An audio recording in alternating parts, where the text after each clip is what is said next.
39 months big boy, how about a welcome to the jungle? This is I 2 don't watch hours you as much anymore, long. but appreciate everything.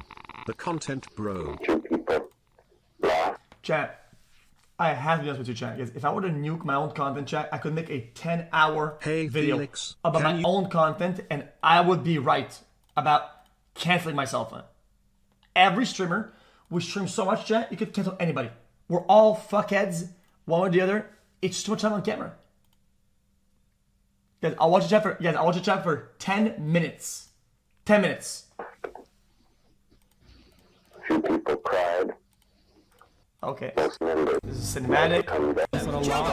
Fucking bloodthirsty, violent pig dog. Ethan Klein. It's been a while since we've last spoken. In that time, I've had 3 kids, all boys. I've lost 100 pounds, and I've pissed off 75% of the internet. Probably a lot of you guys too. Hey, brother, is that a Patek or am I wrong? Actually talking about there. Hold on, it's gonna clean. Today in Texas. Someone should buy. Chat. Oh yeah, and I got a tattoo also, so I'm cool like that now. Left or right, I always thought that, despite our differences, there was one thing. Wait, chat. Did he buy this after or before the watch pic I sent him on Twitter? Hold on. Did I make him buy a watch? Could all agree on. Hey, hold on. I made this bust to buy a watch. There's no shot. And what was that? That we love America. And I bullied him into buying a piece. That's insane. Mom and dad and apple pie. Sure, there's plenty to criticize and endless things to improve, but I thought it was about making a more perfect union, not tearing it down. And marching bands, a pride that only The thing is, there's something kind of scary brewing in America. Communism. That's America. No. I don't know what y'all are tripping about. Like, what the fuck do you? I'll give this 10 minutes. What is the I'll idea take. that Are you people guys, like, are just- looking for? You guys are all like radical communists. There's that many radical communists. Suck it, chat. You're watching a capitalist pig. Deal with it. And then this happened.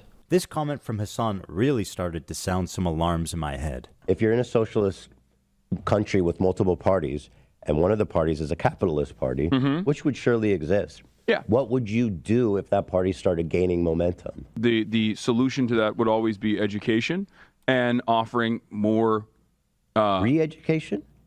re-education, certainly, yeah. There should be an enforcement mechanism, and in that enforcement mechanism, I think like rehabilitation, which would include re-education as well. If putting capitalists in re-education camps isn't disturbing enough, I started to notice that Hassan was carrying a lot of water for communist states' war crimes and genocides. What do you call Crimea? I call it a part of Russian... Yeah, but if that was that dystopian of a reality at the time during the podcast, why didn't he call them out then and really press on that topic? Why now? I don't get it.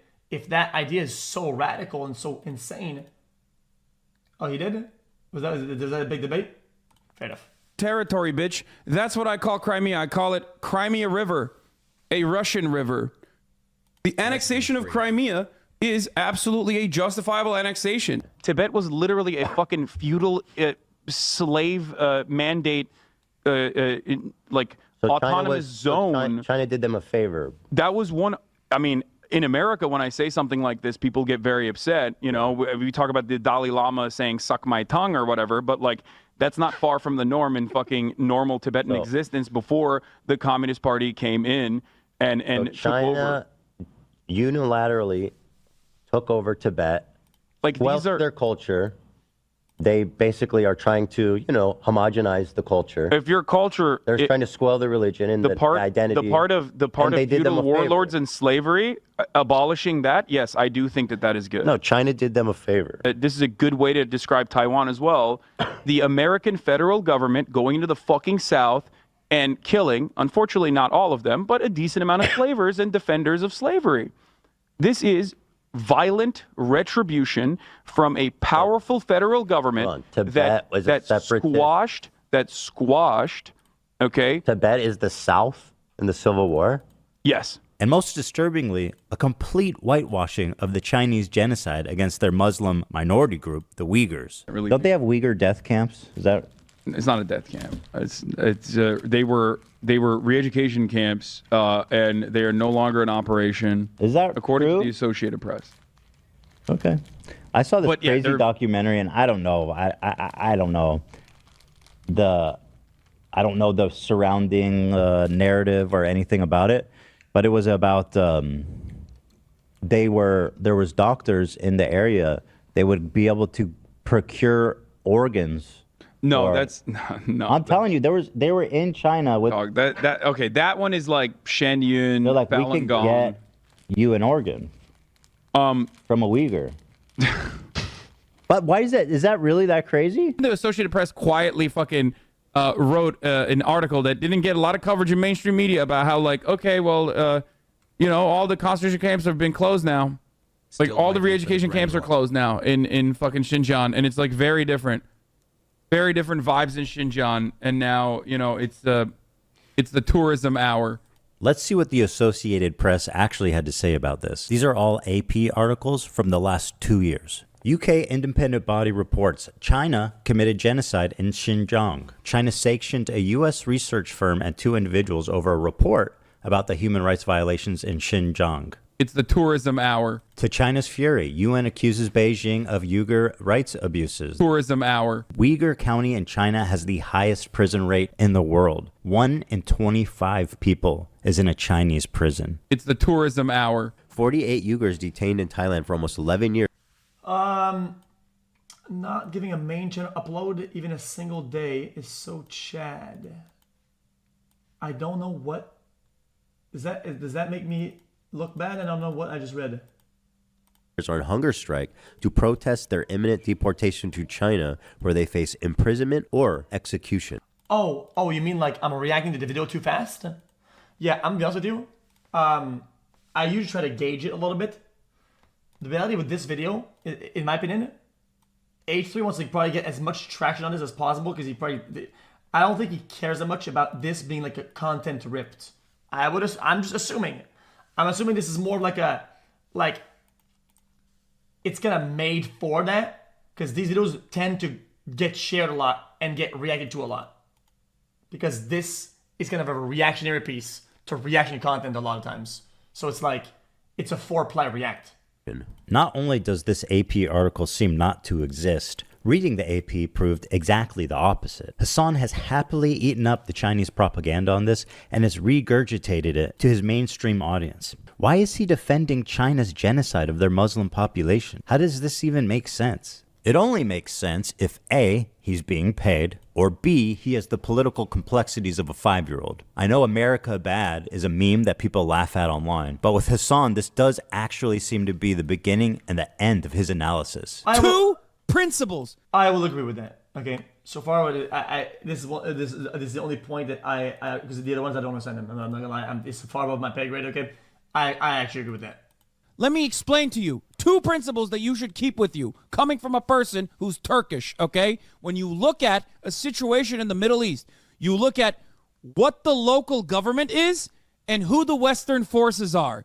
Never align with the Western forces. So when I look at other countries, I look at the regional actor, whoever the regional power player is, and then I look at who is backed by the Western superpowers. That's a principle that you could take home with you. If you want to actually be moral or if you want to be smart about the way you analyze other countries, that's one basic principle that you can take home with you.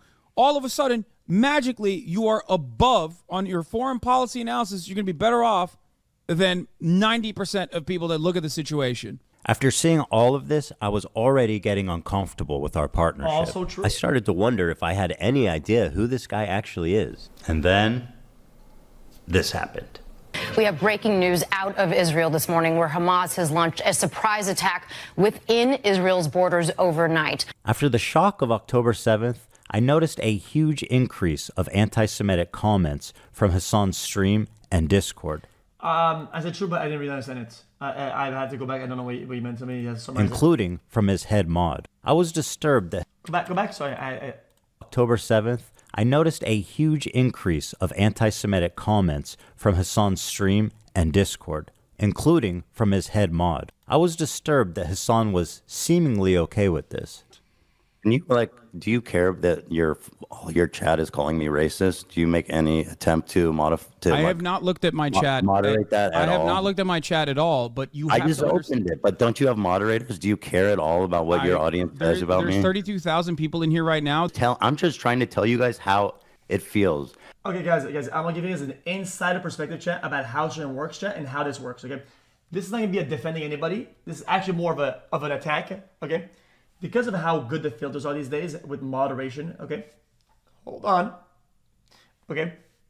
There are levels of what we'll go through. And there's a level that is maybe too much contamination that you can say the streamer doesn't care. Okay? Hold on. Now, here's something that will happen very often, okay? I hate chat, guys. This is maybe it's not even hateful, but I gotta say it. Watch a video, trans person is on the page, right? Boom. Now you're gonna get the most hateful in chat will say something weird words that aren't being auto-modded, right? Because a lot of it is being auto-modded because of certain words, right? Some words that aren't moderated, right? Okay, I'll give an example because I've seen it before. I'm not gonna say it.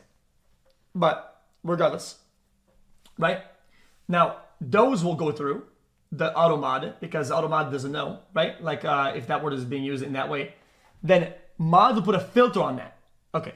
Then we will use certain emote, then mod will put that on a filter.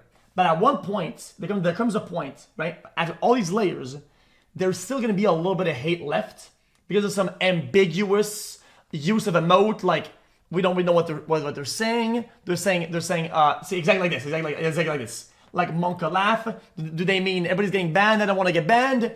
Does it mean like, Monka laugh, if I say what I want, it's gonna be hateful? It's kind of hard to now. It's a little bit ambiguous, and we can't really ban everybody, right? But we're still doing a pretty good job, right? If we don't get to that point in moderation, it's because we don't give a fuck. Usually mods will agree to this. If something isn't being moderated, we don't, like, let's say it's a topic like fat shaming, right? Yeah, well, ban people that say, dude, fuck all this stupid ass big burgers. Okay, whoa, hold on. These will probably get, but if people say fat lol, probably not get, because we don't care enough to moderate some comment that will apply to a lot of other groups, like is what it is. Fat lol. It's not the end of the world. Okay. So that's where we stand. But on other topics, it's gonna be a lot tighter. So when streamers have a lot of dog shit, like really dog shit, like some people saying, this guy's a fucking racist Nazi piece of shit. If after like 10 minutes it hasn't been moderated, now you know for a fact it's being let go on purpose. Okay? Because the moderators know how to do it, they know how to filter it, they know the commands, they know everything. So if it's not being moderated, even a little bit, where you have full hate phrases, they don't care to do it. It means they agree with it, at least partially. That is an insider view, and Hassan will never go against me on that fact, because he knows how moderation works. And over the years, you know what sucks, chat? I've been given the short end of the stick when he's up to, dude, his chat is saying this. Our chat is tight as fuck when shit gets bad, right? And it's crazy rich that it's the people that don't moderate properly that say, dude, his chat is doing this. No, one, we are not doing this, and you are doing that. Like, that's insane. And I look bad. And I'm fucking shocked that you don't care that people in your chat are saying, who the fuck is this child, cold, arrogant, Ethan, fuck. I love you, but there's only so much I can do. How can you be surprised when your Discord is literally full of fucking... Ethan, I love you, but there's only so much. Guys, I'm not transphobic. My mods aren't either, guys. People are typing in chat, Optimus Prime and shit like that. Guys, what can we do? Really, we cannot get all of them. Like, I can do if you're making that argument. You know that, shit, right? Man. Hassan's chat had been calling me a Zionist, baby-killing genocider.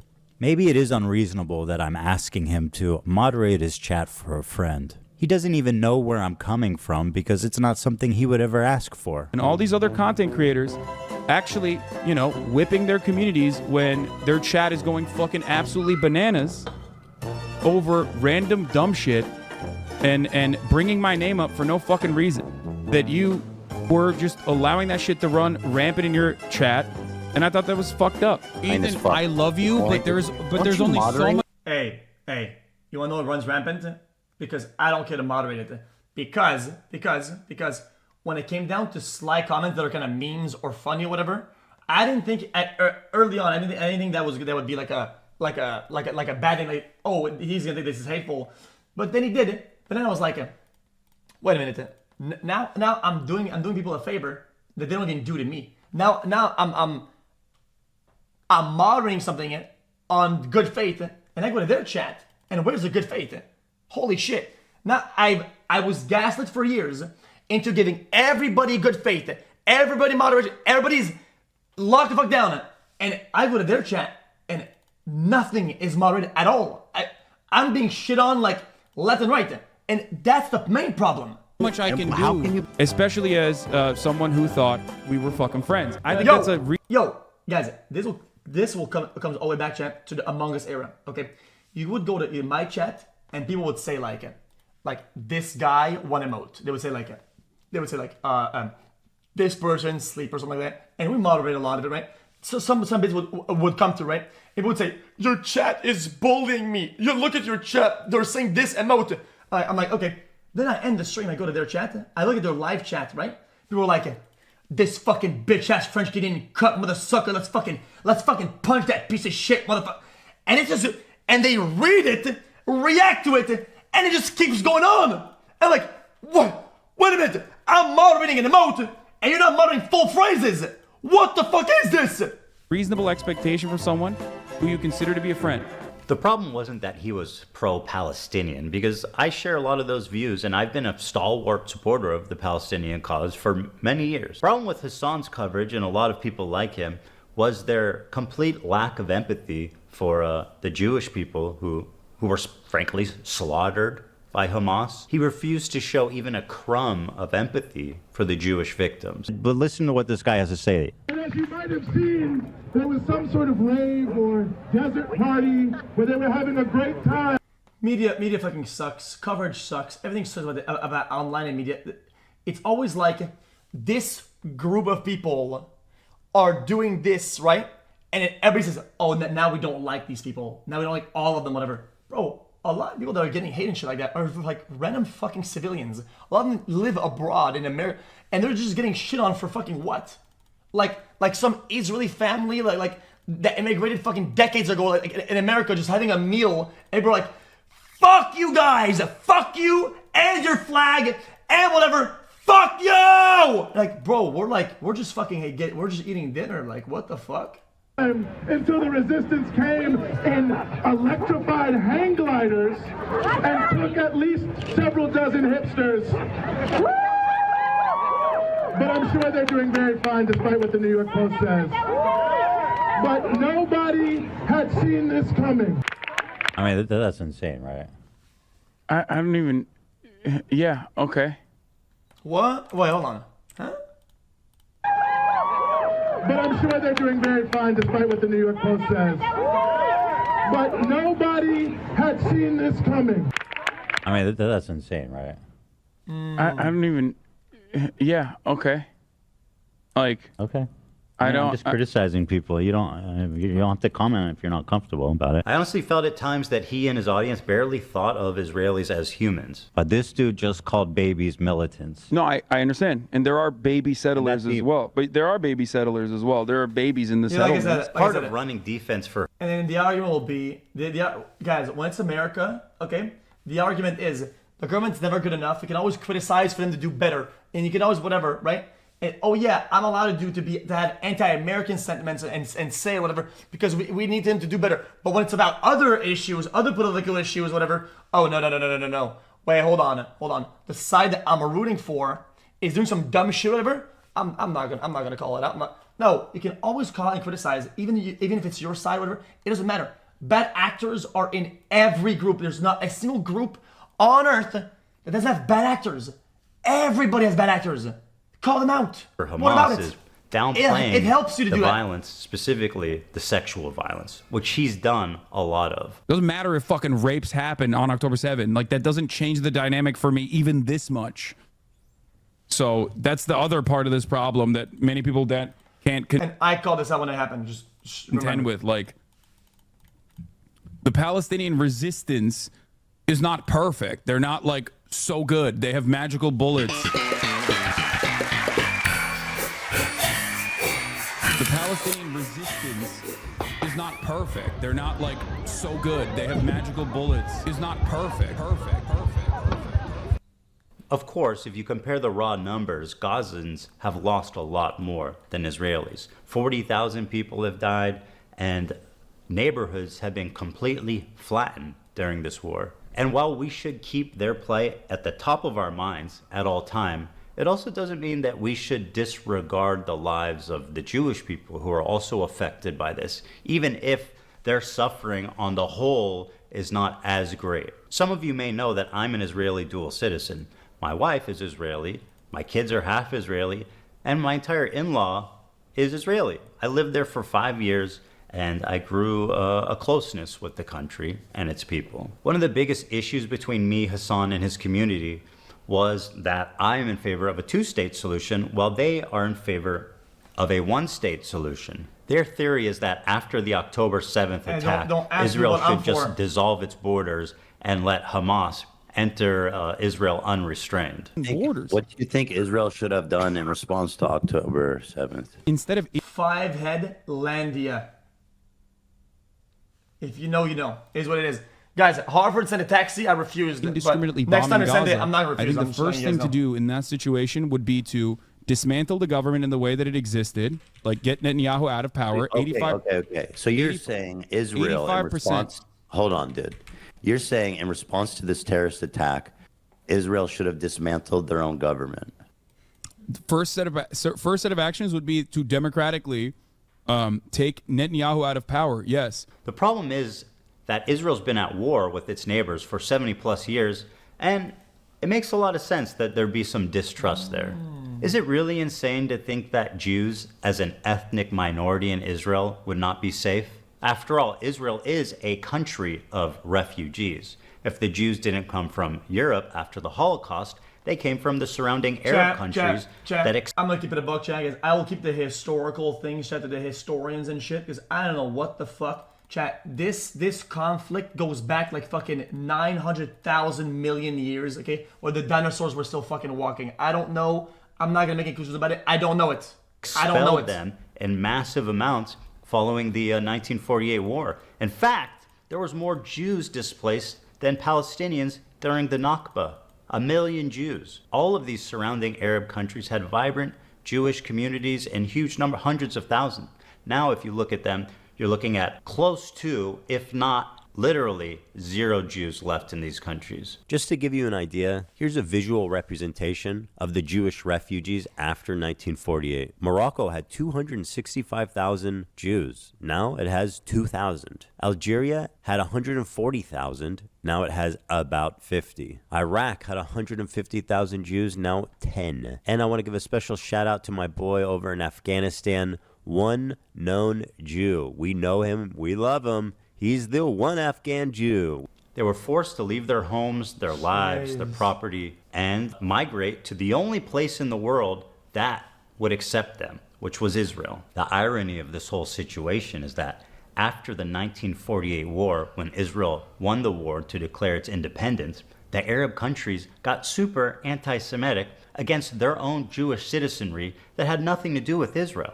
And as a result, they kicked them all out, 1 million plus of them, and forced them to go the one place they hated the most, Israel. And now those same people that forced them out of their homes are telling them they don't belong there. So if the Jews of Israel are surrounded by Islamic militant terrorist groups that have stated their goal is to annihilate Israel as a Jewish state, and considering the historical context of Jews being pogromed from Arab countries, is it really that crazy for them to not feel safe as an ethnic minority, even a little bit? And that's pretty much the entirety of our disagreement. Despite what you've read on TikTok and Twitter, I've donated $6,500 to a Palestinian charity after the war started. Hey, Ethan Klein, thank you for the dono. Ethan Klein gave $6,500. My goat. Thank you, Ethan. Condemned Netanyahu as a war criminal. They're led by Netanyahu, who should resign in disgrace and go to prison for being a war criminal. Called the West Bank settlements an abomination. Settlers in the West Bank are religious zealots. They're monsters. They're genocidal. I've even said the West Bank settlers are valid military targets. I'm not taking anything as facts. I literally said before the video started. I said that I wouldn't take any historical thing, whatever. Like, because, guys, there's been experts, people who wrote books, historians that have been called out or re-verified or whatever. At this point, I feel like people are deliberately trying to manipulate the narrative. So why would I trust one person? I'm not saying this is guys to be not trusted. I'm just not going to trust anybody. Since I don't know, I'm moving past this. When you talk about like colonial settlers and stuff, like that's what's actually happening in the West Bank right now. And these people are more or less valid military targets, in my opinion. My only crime is wanting a two-state solution instead of one, and thinking it's not okay to kill Israeli civilians. That's it. That's why they're calling me a Nazi. What? It's not okay to kill Israeli civilians. That's it. That's why they're calling me a Nazi Zionist. And because of Hassan and others spreading this malicious lie about my beliefs, I'm even getting harassed on the street. So how come you don't like Palestine? I like Palestine. No, you don't. Why do you say that? Because, bro, you're... wasn't she in the IDF? Yeah. Oh, damn, that's crazy. Mandatory service. That's sad. That's terrorism, bro. She was born there. That's sad. I feel bad for you guys. Ethan Klein, bro, you're ugly as fuck, bro. You're ugly as shit. You look like a rapist, bro. Look in the fucking... You look like a fucking rapist, Ethan. Feel bad for you guys. Ethan Klein, bro, you're ugly as fuck, bro. You're ugly as shit. You look like a rapist, bro. I'm tired of all these coward Americans in the South trying to act like they're so tough. Oh, I'm American. Oh, you don't even run your own country. You don't run your own country, bro. You don't run your own country. A foreign country named Israel runs your country. Oh my God, bro, I love you, Hassan. Can I give you a hug, bro? I'm so sweaty, bro. I love you, bro. I'm so sweaty. I love you, bro. I have to interview you. You're like you're my hero, bro. I love you, bro. You're the coolest guy in the world, bro. Hold on, I think I look gay in that one. Hold on. Okay, 3, 2, 1. Hold on, I think I look gay in that one. Hold on. Okay. It's the funny thing about me. I don't like terrorism, and I don't like terrorists. If they're Jews. Okay, I mean, I will call it out. That's irrelevant. Does Hassan know who that guy is or whatever? Like when you do IRL, like getting ambushed is fucking lame as shit. Okay, like dude, yeah. There's something that I hate about all this internet world is I see some guy who's not on the internet. I'm gonna go and shake his hand and make it on film, and then this guy fucks with me, guys. Look, this guy approves of me and my Ben and what I say. Dude, fuck, I hate that. Christians. Oh, it's not the point. Okay, yeah. Muslims, they're all bad. What is terrorism?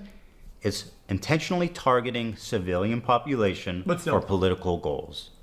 I don't like it. None of it. And over time, I started to learn that my co-host, he really likes terrorists. They do musicals. They're very musical people. Are you being serious? Dog, what do you... Look! You think I made this? This isn't music. I know they're singing, but I'm seeing just guns and shit. This isn't a music video, Hassan. Taking over these ships, they started targeting the ships. People on this helicopter right now? Yes. They're streaming this? Yeah. Yeah. They're flexing. What? And they're coming in hot with guns. Yeah, but you have to understand, this is a deterrent. We think the Houthis, Nasrallah, is doing... Joe, what is the deterrence? It's to stop something from happening, no? Is it not to what Luffy would do? You should tell him that. Hezbollah is a paramilitary organization. Do we like them or no? I don't have an issue with them, let's just say. But they are a terrorist organization. Like they're designated. They are designated by the American state as a terrorist organization. I do not like them then.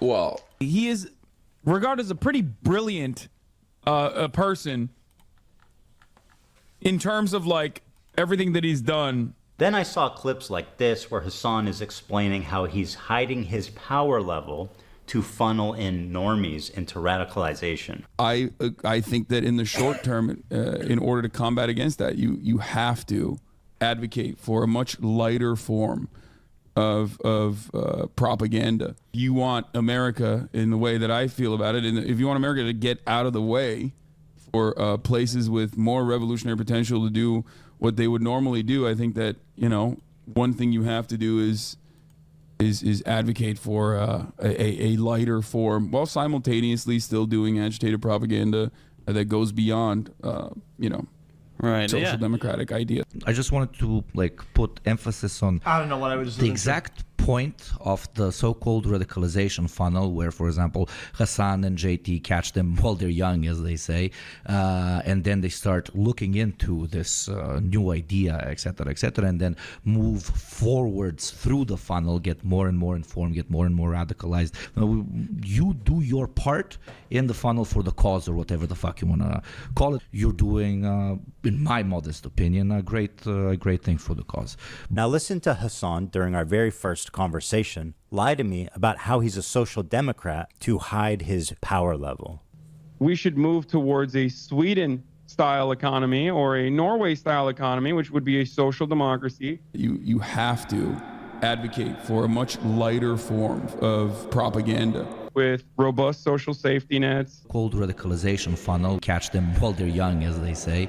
And protections for workers, like higher unionization rates. A lighter form, while simultaneously still doing agitated propaganda that goes beyond social democratic ideas. Hell, he's proclaimed it loudly that he is a self-described propagandist. I'm a propagandist. Well, no, for the record. I'm not calling I'm a propagandist. I'm just saying, I'm going to play you. I'm saying I am. Okay, well then, I want to...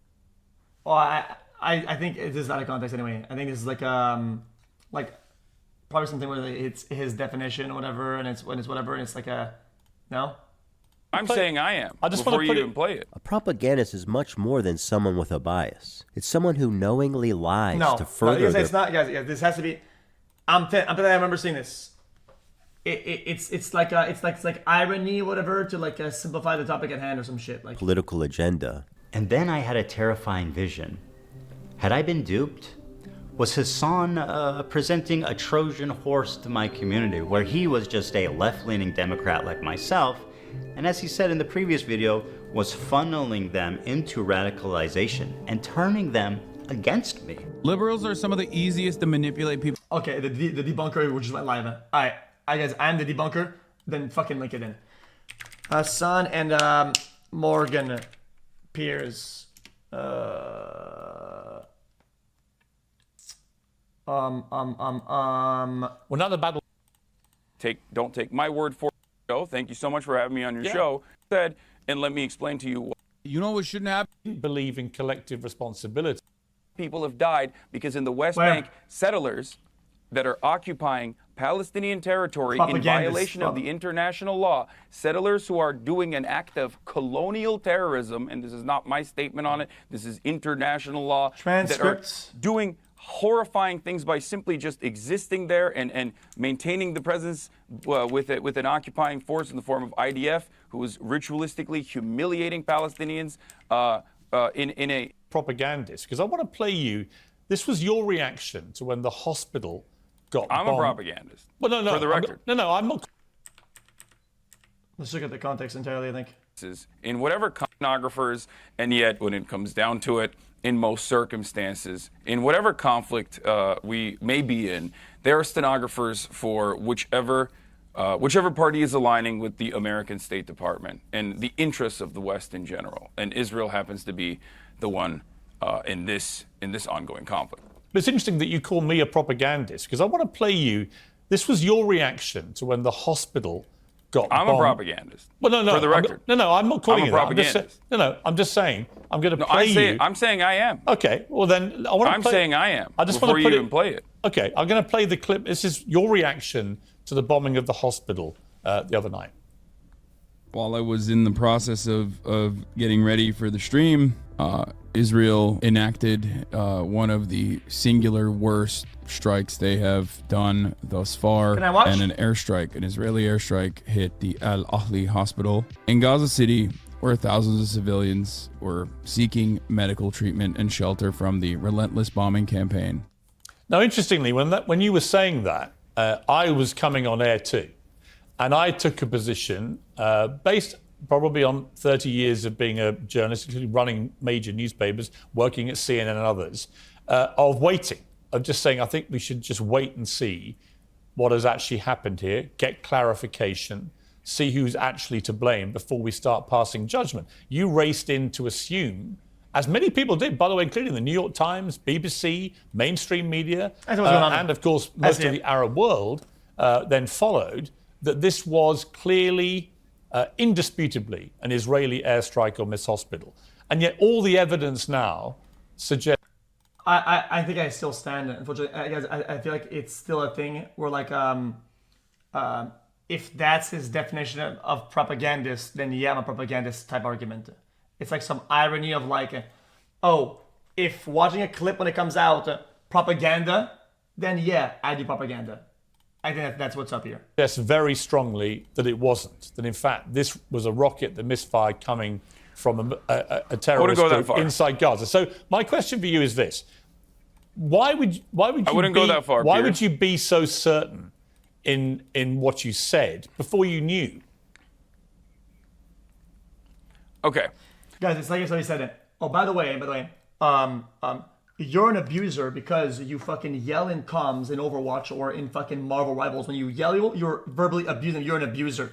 Then I'd be like, okay, yeah, then and I get, yeah, I'm an abuser. It is what it is. I yell people in comms all the fucking time, and I'm gonna keep doing it. It is what it is, right? I feel like this is what the type of dialogue or irony or like it's just not the hill to die on type thing. I could be wrong though. Any thoughts about that?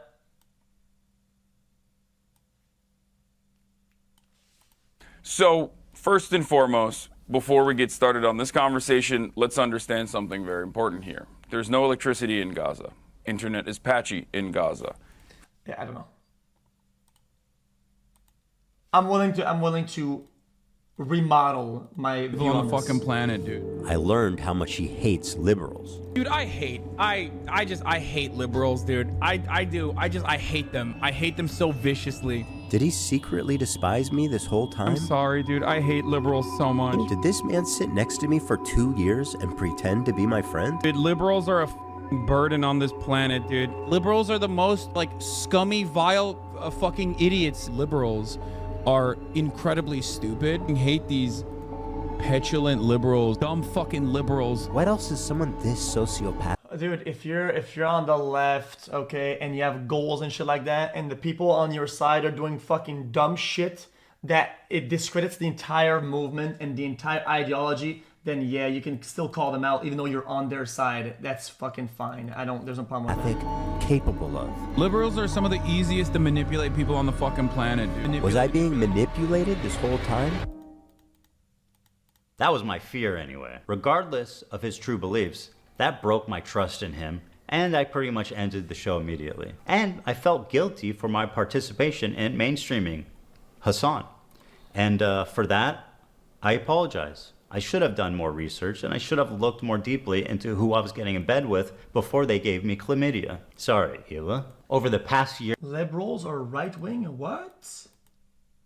Wait, also what? Since the show in bed with before they gave me chlamydia. Sorry, Hila. Over the past year since the show ended, I continue to watch Hassan platform, promote, and propagandize terrorist organizations. And every time it happened on Twitch, I would say, man, this time surely he went too far and someone's got to do something. But as the time went on, nothing happened, and his views got more and more radical and more disturbing. I feel it's my obligation, after mainstreaming someone like Hassan, to take this on. And so it was war. Nuclear war. I stand before you following the footsteps of intellectual giants. One thing as we've been hearing nothing for weeks. but a simple man. Now, a simple man who understands right from wrong. Yeah. You're an important, influential voice to a lot of people. I'm an idiot, I'm a dumb bimbo, I don't know what I'm talking about. I've gotten numb to this, like, it's not. As a matter of fact, I seek it out now because I make content out of it. I think it's funny and fun.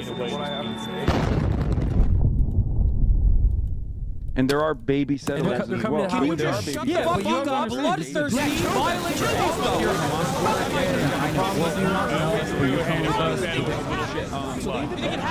Doesn't matter if fucking rapes happen.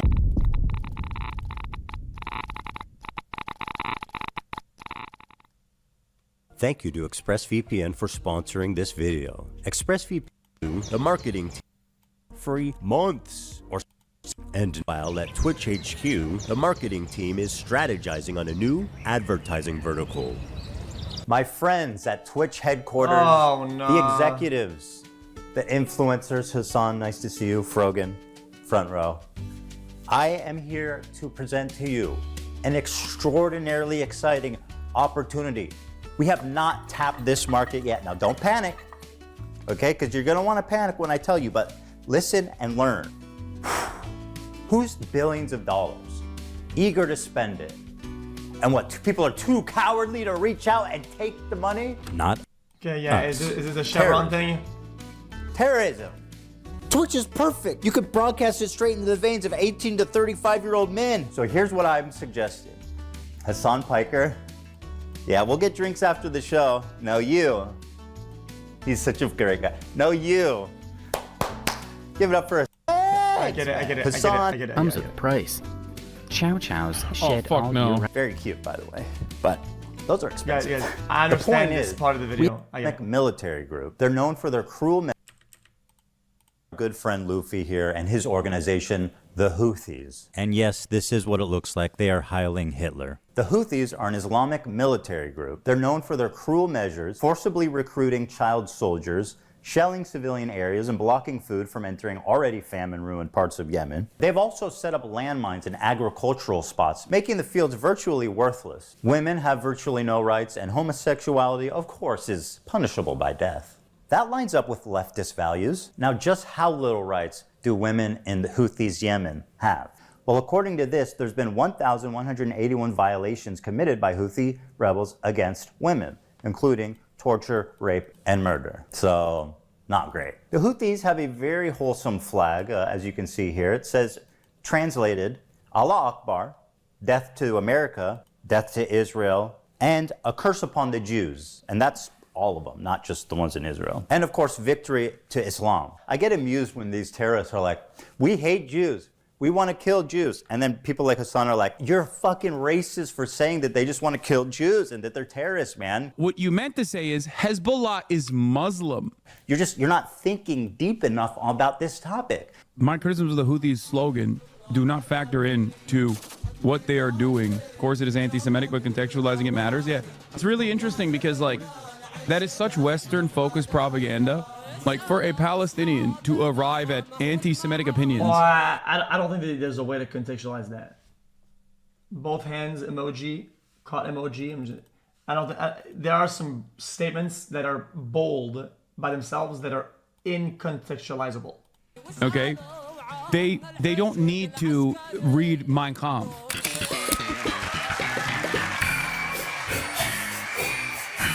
Oh, I almost forgot the most fun one. They brought back slavery. We think the Houthis, Nasrallah, is doing what Luffy would do. That lines up with leftist values. All right, so these guys are clearly the bad guys. So my question is, how does Hassan cover such a genocidal, violent, misogynistic, homophobic, terroristic organization? Oh, you want to see a Houthi musical? Sure. These were the people that the Saudis were killing, by the way, just so you know. These fucking musically gifted individuals. Yeah. Okay, I'm sorry, I need the money, guys. I'm gonna grab my food.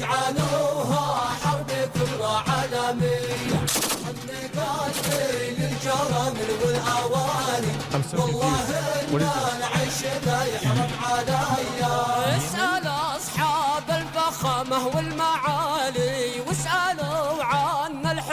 العسكري يوم سيطرنا على الخوبه بآلي ما نبالي بالهرب والمدفعية That's right, my friend. Hassan just played straight-up terrorist propaganda without even being there to analyze it. Surely this must be against terms of service. Twitch does not allow content that depicts, glorifies, encourages, or supports terrorism or violent extremist actors. For example, displaying or linking terrorist or extremist propaganda even for the purpose of denouncing such content. Denouncing? Okay, but what's the rule for endorsing it? Is that okay? The answer is yes, as Hassan was never punished for this blatant violation of Twitch community guidelines. Got it. So denouncing terrorism is bad. Don't do that. Endorsing terrorism is good. Okay, got it, Twitch. What is going on? Well, I mean, Tinley, guys, this is a bit ambiguous of a rule, just saying in general, okay? Because in the world of RP, I think my character has done in the past terrorism, and even in context, I mean, that would go against the rules of it. I'm just saying, it depicts that. Am I not allowed to make an observation? This is a 3-minute video of... What do you mean a music video? When you said music video, I'm expecting, like, bad example, Chris Brown dancing, you know? No. They do, like... They do musicals. They're very musical people. Are you being serious? There's some people make these arguments. You think I made this? Isn't I know they're singing, but I'm seeing just guns and shit. This isn't a music video, Hassan. No, it is. They do musicals about like their fucking like their actions all the time. Hold on, guys. Hold on. I've got this. Instead of terrorist propaganda, let's call it musicals. They do musicals. Instead of violent jihadists, let's call them musically talented people. They're very musical people. Are you being serious? Guys, let's just use our brains. Fiddler on the Roof, Wicked, Alexander Hamilton, man. There's no reason we can't put these Houthis on Broadway. Well, they go, listen, you want to fucking bring a ship through here? We're going to take it. So that's exactly what the Houthis start doing. They start fucking sending in helicopters onto fucking ships. Bro, they fucking look at this. They got the Palestinian flag that they painted under the helicopter. Yeah, this will never be a good thing. It doesn't matter how you contextualize this. This is just with the Yemen always flag. Bad. They fucking overtake. They start overtaking the ships, and they're like, "Guess what, dog? No more trade to Israel. If you are sending ships into Israel, if you are owned by an Israeli subsidiary, if you're owned by an Israeli corporation, we're gonna take over your ship. You cannot fucking use this trade route anymore." Guess what, bitch? It's our fucking territorial boundary, and we're going to enforce this until you stop doing genocide in Gaza. So let's review his claims. His first claim is that the boat is headed for Israel. It's not. It's going from Turkey to India. Next claim is that it's owned by an Israeli company. I wonder how that will go like. It's not. It's being chartered by a Japanese company, and the boat's owners are registered in the Isle of Man. I'd like to remind everybody that the crew that's kidnapped in this video has been missing for over a year now with zero updates on their health, whereabouts, or anything. That lines up with leftist values. Hassan's third claim is that this attack happened in their territorial waters, which is also a lie. It happened in international waters. It's radical. Hassan is lying for the Houthis like he's being paid. And honestly, at this point, is he? I'm a propagandist. Well, no. For the record. I'm not calling I'm a it propagandist. This is like a hostile. They're streaming this? Yeah. They're flexing. What? And they're coming in hot with guns. Yeah, but you have to understand, this is a deterrence. Israeli society is going to start getting upset. Chav, we've watched a lot about this, and we've actually seen a lot on YouTube, and not on YouTube, about and some stats and shit like that. It's not just like this. There's worse. They're going to be like, right? I can't get my treats. I can't get my Amazon Prime deliveries. What the fuck is going on? I hate this. Israel sucks. I'm leaving Israel. That's the goal. It's the same thing. I find it disturbing that Hassan thinks that a slowdown of imports is going to cause Jews to flee Israel. 80% of Israelis were born there and do not have citizenship anywhere else. So where do you want them to go, Hassan? Back to Poland or back to the Arab countries they were forced out of? Israel sucks. I'm leaving Israel. That's the goal. Well, of course, by telling the Jews of Israel to go back where they came from, Hassan attempts to deny Jewish heritage in the Middle East. It characterizes them not as indigenous, but as white colonizers. This is despite the fact that 60% of Jews in Israel are actually native to the Middle East. This is wild. So these guys did all of this, right? They did all of this. Is that their helicopter? Yeah. That looks like a legit helicopter. It is a legit helicopter. This is wild. So they take it over. They take it over. They take it over. And they tell the people in the ship, usually like mostly Filipino people, Filipino crews. Oh. And they're like, all right, well, we got no problems with you, but you're coming with us. We're taking over the ship. What an incredible way to characterize having a gun in your face. Hassan is asking us not to believe our own eyes as we watch terrorists hostilely kidnap the crew. We got no problems with you, but you're coming with us.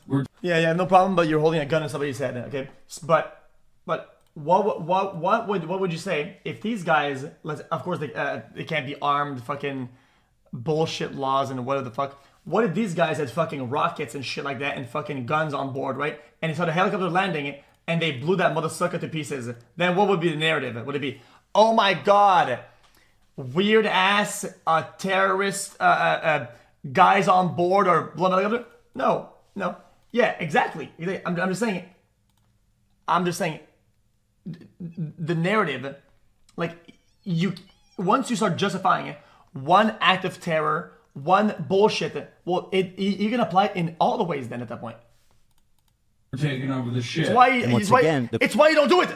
It's why you don't try to like sanitize or validify or fucking or make it look good. Maybe we'll do like dog shit. Crew is still It's MIA a bad for thing. over a year. And that ideology, to back it up, is radical. It is the basis of a radical thought. Prisoners to a terrorist organization. Guys, the end justify the means. These guys do bad, so things that are affiliated with them, let's hijack them and bomb it. Let's do all that, poggers, guys, because we're kind of justified in doing so. That's radical. That's radical. But don't worry, guys. Hassan says they have no problem with them. They're like, all right, well, we got no problems with you, but you're coming with us.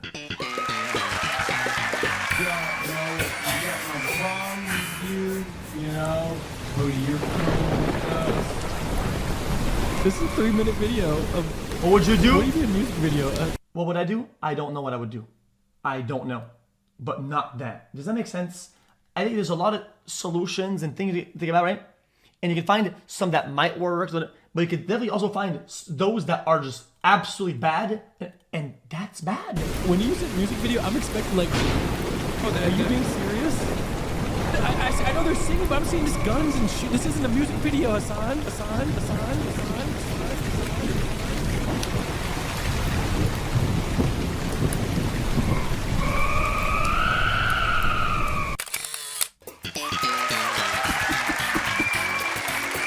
I bet Hassan's friend really appreciated being fed terrorist propaganda on camera. Let's see what he had to say. Because hell, even a couple days ago, I was hanging out with my buddy Hassan, and this guy unironically put a terrorist propaganda music video on and then left the room. Left the room? Yeah, and I was just like, and the thing is, like, in hindsight, it's hilarious, But at the same time, I'm like, what is going on here? This is wild to me. Yeah. But like, I just, and like, he was like, yo, they're such great dancers. Look how Oh good. my god. I was like, okay. Wait, is that how it works? If you watch like a politics TikTok, you get recommended Hassan right after? Is that how it works? Bro, he's on... Hey, comment ça va, toi? I'm on stream. I can't talk. I can't. What's up? Okay, j'ai un WhatsApp. They can hear you. If you want me to mute, I can mute. They can hear you. I can mute if you want me to mute. Je parle en français, là. Ok, je peux mute, tu veux que je mute, mais ils t'entendent. Je suis sur le stream. What's up? Non, c'est pas grave, c'est rien de grave. Hey, écoute, j'ai quelqu'un qui va m'aider à remonter la Vélor, mais ça se donne que c'est un pilote de course d'automobile. Et il m'a proposé de t'amener, toi, faire avec la Ferrari, un tour de track. On pourrait faire ça le 6, ça te tente-tu? Yeah, let's do it. Sounds really fun. OK, on va faire ça, puis là, ben, on pourrait peut-être mettre ça sur comme un stream, là, comme un content. Là. Sounds like content. Yeah, we could do it. On va organiser ça pour toi. C'est bon? Yeah. If we have to spend money or whatever to like make sure we get like a better access or whatever, tu sais, pour que ce soit plus facile de stream whatever. Si on peut comme avoir une time slot whatever, right? On peut genre acheter pour qu'on puisse déjà plus être seul whatever. Ce serait le fun, parce que je veux pas avoir trop de downtime. Non, on va être seul, là. Okay. Well, whatever we gotta pay, we'll pay, yeah? stop talking money. Écoute, là, tu vas faire que je pense peut-être qu'on amènerait les deux autos. Les deux. Là, ouais, laquelle? C'est la Nick? Ben oui. Ouais, mais juste, c'est Nick qui vient.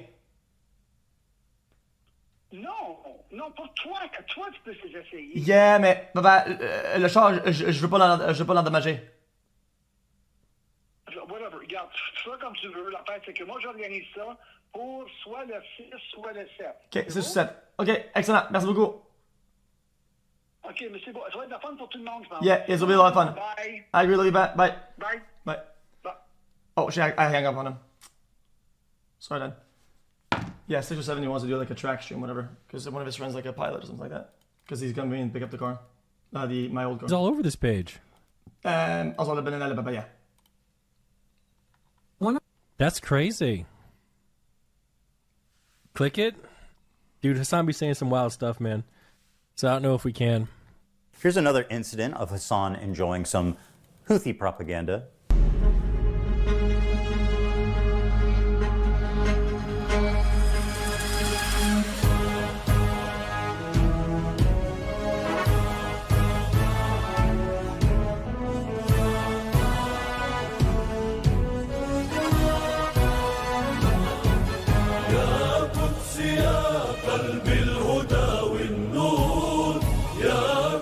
How can they not agree with the Houthis when this is the kind of music video that they're coming out with? They got a beautiful voice too. Yeah, Israel been real quiet since this drop, dude. The fucking mixtape. Oh, Hassan, my sweet, naive friend. You say that Jews don't sing and dance like that? Then what the fuck do you call this?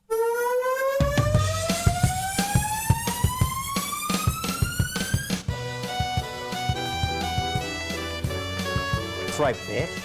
What the fuck you stepping on our shit?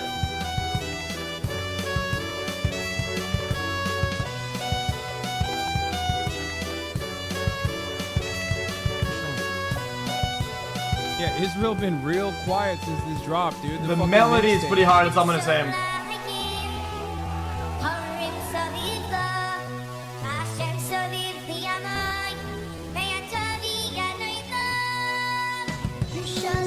Is that night chord? A beautiful voice too. All right. Israel. They call him Timothy Chalamet because he's a Houthi. Bro, are we about to have a Houthi rebel on stream? Yes, brother. What do you mean? Excuse me. Of course I'm about to have a...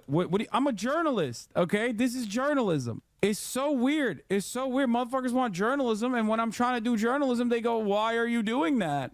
Bro, you are going to get banned? I think it would be ridiculous to do that. Hassan now has the opportunity to express his... I think reporting on acts of people, what they're doing or whatever, is within the confines of journalism. But I do think that sometimes putting a megaphone on it, on the people that are kind of in that and doing that, it's not the same ball game. It's just not. Journalistic chops to get his boots on the ground and show us just how good of a reporter he can be. I'm doing journalism, chat. Does he know what One Piece is? He's been watching it since he was a kid. No way! Yeah. That's sick. Yes. We love you too, man. Big time. Yeah. I love you. It's just a teen child. You gambled the kids. Did you not fuck?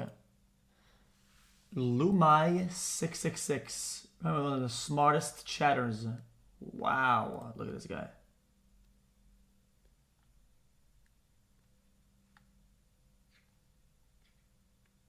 I am confused. Who does this guy agree with?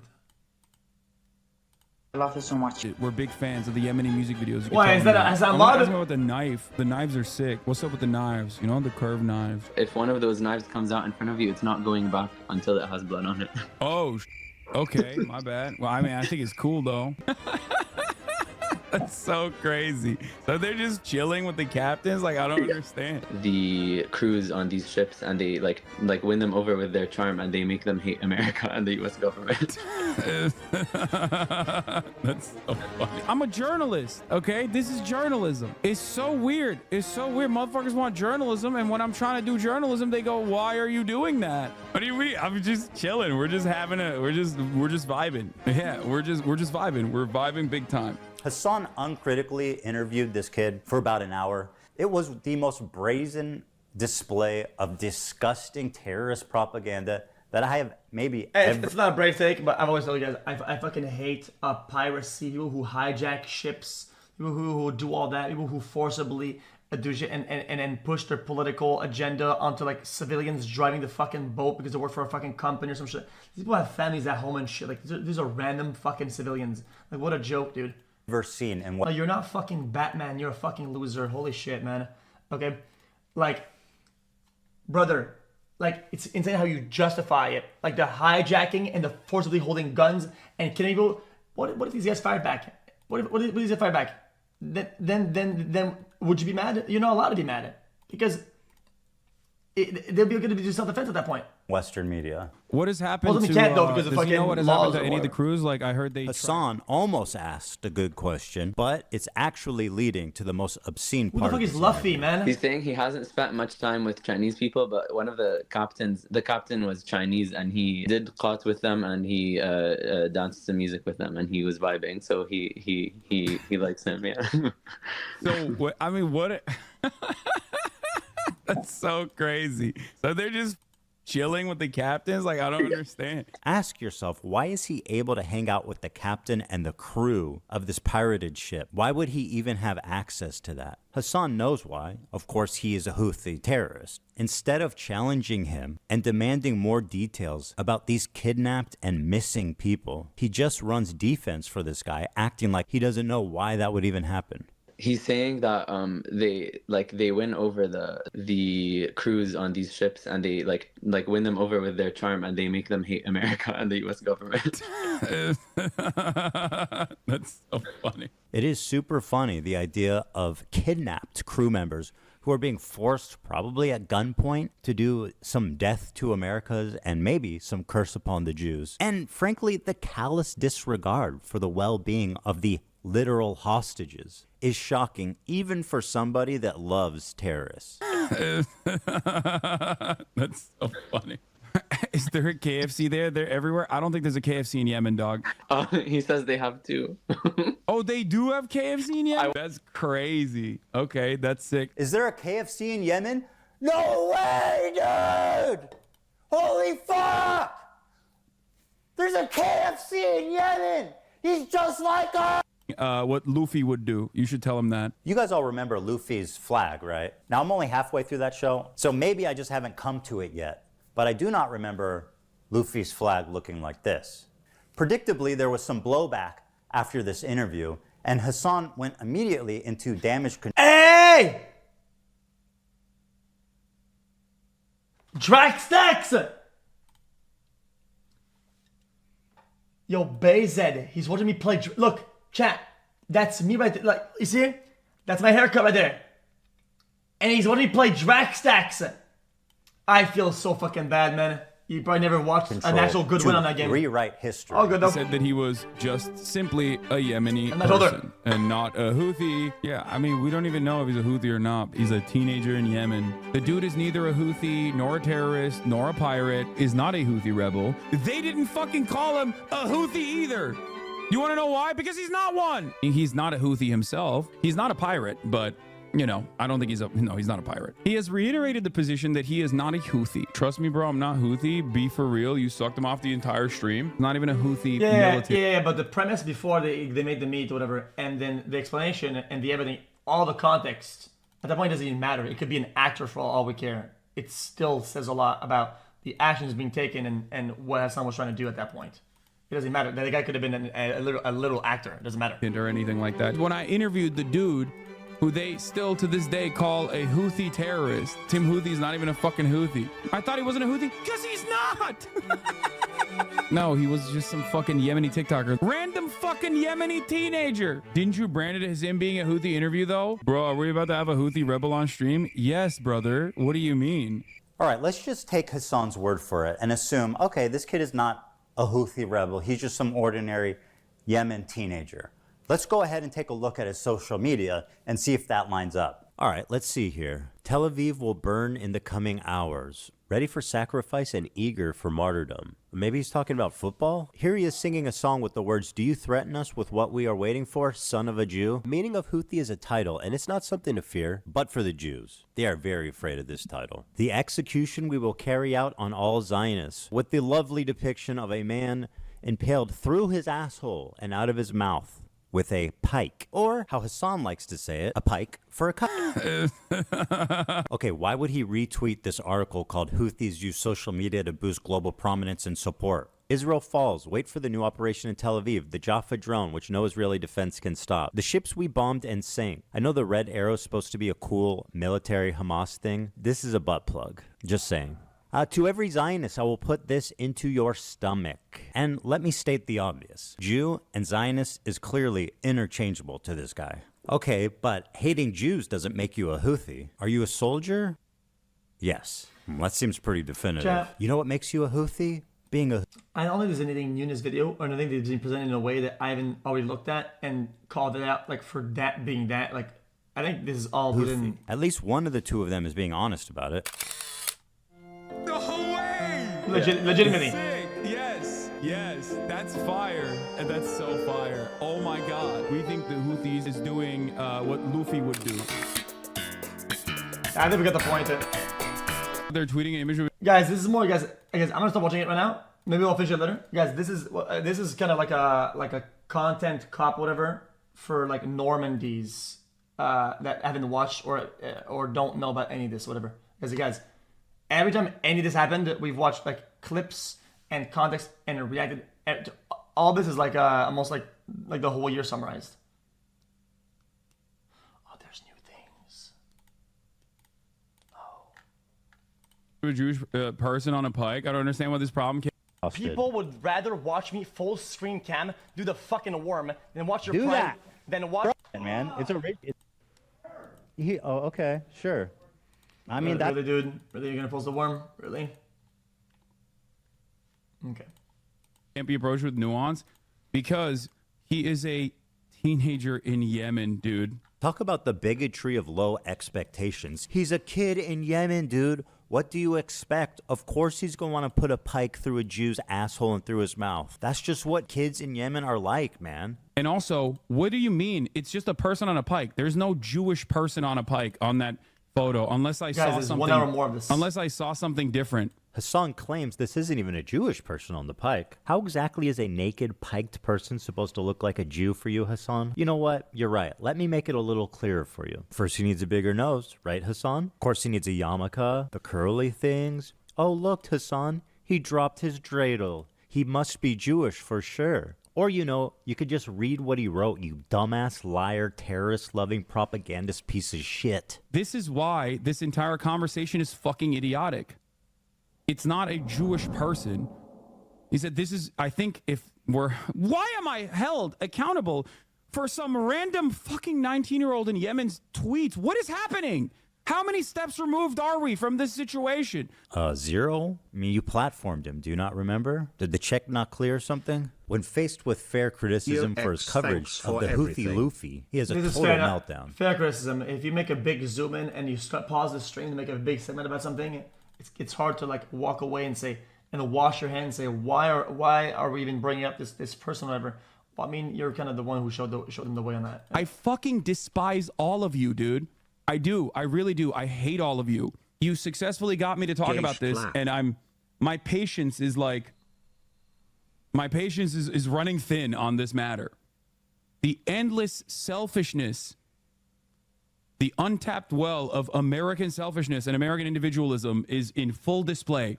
How is this the conversation that you want to have right now? One of the most cynical methods Hassan deploys to sidestep any criticism is to deflect to the ongoing genocide in Gaza. I've seen him do this so many times. He frames it like you are selfish for trying to criticize him, no matter what the reason is, because there's a genocide happening, man. How can you criticize me at a time like this? Claiming that I am, you know, too pro-Houthi. When someone is like focusing on that while there's an active fucking ethnic cleansing campaign happening. He also apparently thinks Twitch is liable for me interviewing a Yemeni teenager who's only known genocide his entire life. In the middle of fucking talking about fucking genocide in Gaza, and this dumb fuck. Blow your nose, brother. Love you. Not trying to be mean. Just keep some tissue nearby and clear it out occasionally when needed. Much love. Fuck you, dude. My argument sucks? You think it justifies genocide? What are you, stupid? Everything that can be tangentially turned into like Jewish people are under attack is a decent way to just like drive discourse away from open genocide in Gaza. If your sole focus when Israel is doing a complete genocide, I don't think it has to be black and white. I think two people can Why be in the attacked. world are we watching this in? I don't think it has to be black and white like that. I think both parties that are attacking can be also attacked at one, and both can be some form. Or it's just, I think that's how it works anyway. in Gaza, if your sole focus revolves around that people are saying you're a Zionist, yeah, go fucking yell at streamers for not covering sufficiently the ongoing active genocide in Gaza instead of coming in here and fucking chirping at me. It's quite a charge to just say, I'm a stenographer for the Israeli government or I'm a propagandist. I don't think there's any evidence I'm either of those things. I'm curious who you think I am doing While the we're propaganda having this for. conversation, 3,000, Piers, while we're having this back and forth, 3,840 Palestinians have been ruthlessly slaughtered in the last incursion into Gaza. I feel like this is an incredibly selfish, self-centered conversation to have. This technique is so powerful because everyone is afraid of being labeled as a genocide denier. Piers Morgan, with decades of experience, immediately surrenders when the genocide card is pulled. When you're just a fucking stenographer, you're not a truth teller. He has every right to defend himself. And grow a pair, Piers. Stand up for yourself, man. It's time to stop being intimidated by these online... Chat, what's up with this stenographer thing they keep bringing up, guys? I don't understand it.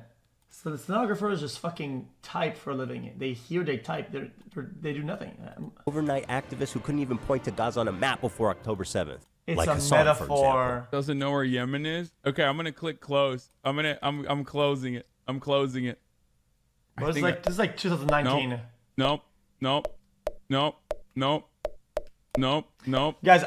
Guys, got it. I always call out people that do shit like that to other streamers or whatever. Okay, it's not because you make YouTube videos and you can show people like you know something that you've always known it or whatever, right?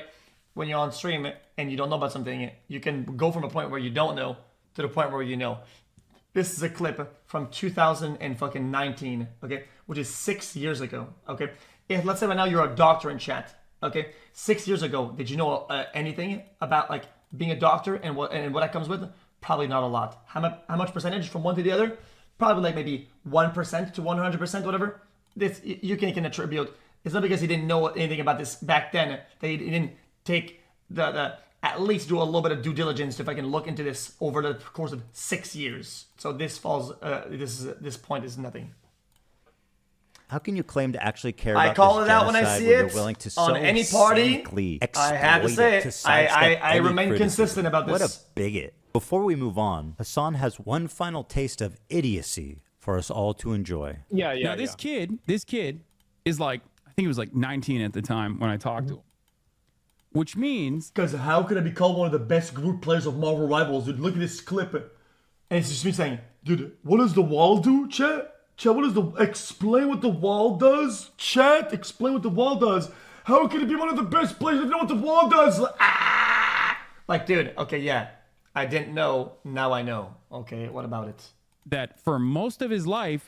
And most people that are going to call us out are people that are from the left, that are progressives, that call for progression. We want to get better. You should improve, whatever. When they see somebody improve, they go, whoa, what the fuck? This guy actually changed. Wait, isn't that the whole point of the movement, is to change and do better? I thought that was the whole core ideology behind it. He has withstood genocide, right? They claim they're for change and for doing better, but when they see it, they don't even know what it looks like. They don't even know. They panic. I don't get it. Like he's is a person whose only experience is like, it's literally like talking to fucking Anne Frank, basically. Okay, being able to talk to Anne Frank in real time. To quote Anne Frank, I keep my ideals because in spite of everything, I still believe that people are really good at heart. Anne Frank continues to inspire generations of people because in the face of a genocide that eventually took her and her entire family's life, except for her dad, she refused to give in to hate, malice, and violence. And then there's this guy, who would have killed Anne Frank if he ever met her. You might think this is a sweet, innocent girl. Well, I'm happy to tell you guys we are working on a new edition just for you, Hassan. You should hear about the time she went roaming the streets of Berlin at night with a knife, slitting the throats of families, including children, babies, and the elderly. She's killed children, you guys. She even rapes people. She's just like Luffy. There is no other way to describe this than terrorist propaganda. Not only is he platforming terrorist propaganda, right, uncritically, he's participating in it. He's enhancing it. He is not just a conduit. He is an active participant who's disseminating it to more and more people in a way more consumable form. This is extremely fucked up. But why should he care? Their flag doesn't say death to fucking Turks. It says curse upon the Jews. Hassan likes to obfuscate on this and says, nobody cares when Sean Penn interviewed El Chapo. Sean Penn literally interviewed El Chapo. Exactly, dude. Nobody is saying you can't have difficult conversations with controversial people. You just have to ask them hard questions, guys. We know this. Now let's move on to everybody's favorite terrorist organization, our friends in the north. It's Hezbollah. Where do I even begin? Thousands of civilians have been killed globally from their terrorist acts, car bombs, and suicide attacks. They even assassinated the Lebanese prime minister. They've hijacked civilian airplanes. They've shot 15,000 rockets into civilian centers. And if you can imagine, that's not even the worst things they've done. They participated in the slaughter of over 500,000 Syrian civilians to help a dictator, Bashar Assad, stay in power. They indiscriminately bombed over civilian centers, and they killed hundreds of thousands of civilians in what can only be described as a genocide. They are a designated terrorist group by the US, by the EU, and, oh yeah, the entire Arab League, which gave them that status after their participation in the Syrian genocide. In short, nobody likes them. Well, there is one person. Hezbollah is a paramilitary organization. Do we like them or no? They are a terrorist organization. Like they're designated. They are designated by the American state as a terrorist organization. I do not like them then. Well, like I like what you like. I don't have an issue with them. Let's just say. This is Hezbollah's leader, Hassan Nasrallah. According to Hassan Piker, this man is a brilliant freedom fighter. But before we get into that, let's see how he feels about Jewish people. Here are some choice quotes from Hezbollah's leader, Hassan Nasrallah. According to Shaul Shai, Hassan Nasrallah said in a speech delivered in Beirut, "What do the Jews want? They want security and money. Throughout history, the Jews have been Allah's most cowardly and avaricious creatures. If you look all over the world, you will find no one more miserly or greedy than they are." I don't have an issue. So the human. If we search the entire world, I feel like that's the human right there. In general, no. For a person more cowardly, despicable, weak, and feeble in psyche, mind, ideology, and religion, we would not find anyone like the Jew. Notice, I do not say Israeli. I don't have an issue with them. If Jews all gathered in Israel, it will save us the trouble of going after them worldwide. The history of Jews has proven... I think I understand there's a lot of maybe religious or indoctrination or whatever, right? They try to reform and recurb some of the human nature that we have and some... development, civilization, whatever, but I feel like when it kind of defaults down, humans are very much like that. Security, money, all that. It's very. It kind of defaults down that it's just humans. That, regardless of the Zionist proposal, they are a people who are evil in their ideas. The state of the grandsons of apes and pigs, the Zionist Jew. The murderers of the prophet. The Jews invented the legend of the Nazis. Fair enough, chat. Guys, right now, let's say you're struggling, chat. Maybe you're a student, chat. Maybe you're in debt, chat. What if I gave you security? I cleared your debt and I gave you $1 million cash right now. Chat, would you like that?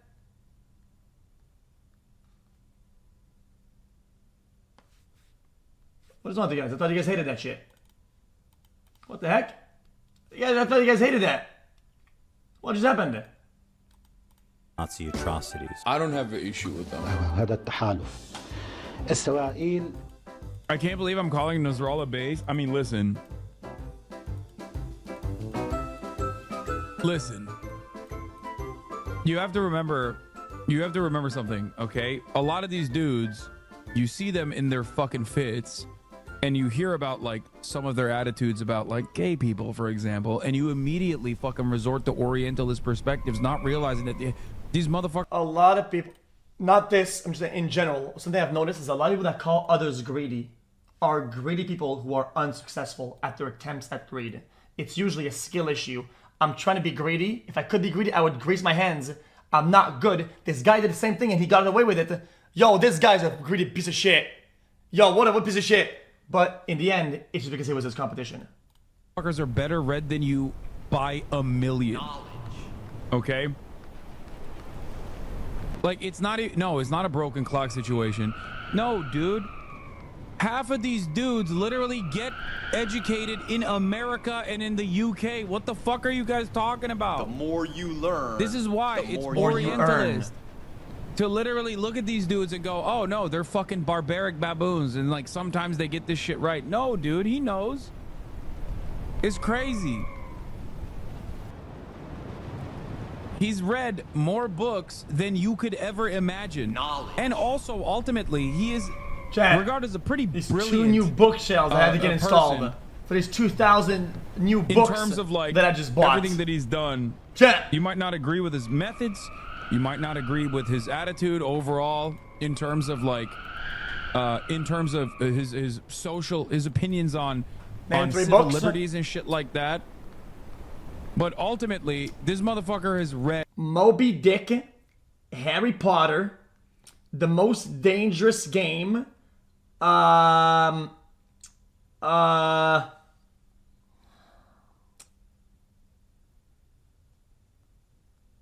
that was 3.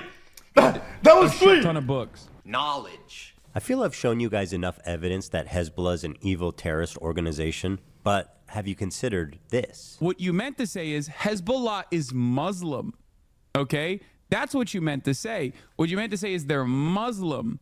So, of course, as they're Muslim, it's different. If you're wondering why Hassan's audience is so radicalized, it's because of stuff like this. Israel, America's greatest ally, the most important country in the world, the most moral nation, the most moral democracy on the planet, is ruthlessly and mercilessly bombing southern Lebanon, including southern Beirut. What did Lebanon do? They just kind of were there. They happen to be Israel's neighbor. You're kidding. Yeah. Even as someone who's critical of Israel, this retelling is fucking insane. They just kind of were there. Hezbollah started launching rockets into Israel hours after the October 7th raid began. They launched 12,000 rockets, killed nearly 100 people, including 12 children, and displaced 250,000 Israelis from northern Israel. That's what caused them to respond. What did Lebanon do? Shit.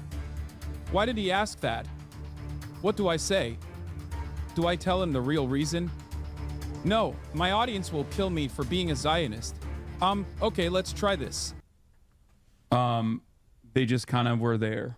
Hell yeah, another slick political saved by boots on the ground Hassan Piker. Damn, I'm good. Even as a pro-Palestine activist, how does lying about this serve your agenda? Chat. All it does is further... Chat, guys, mutually assured destruction, chat. Guys, the solution to world peace, I made it. I know the solution to world peace. Watch this. Everybody, take all the nukes we have on Earth, right? Spread them out in every major city, right? And just have them armed and nothing happens, right? Then dismantle all military across the world. And nobody's military because there's too much spending. Fuck that shit, right?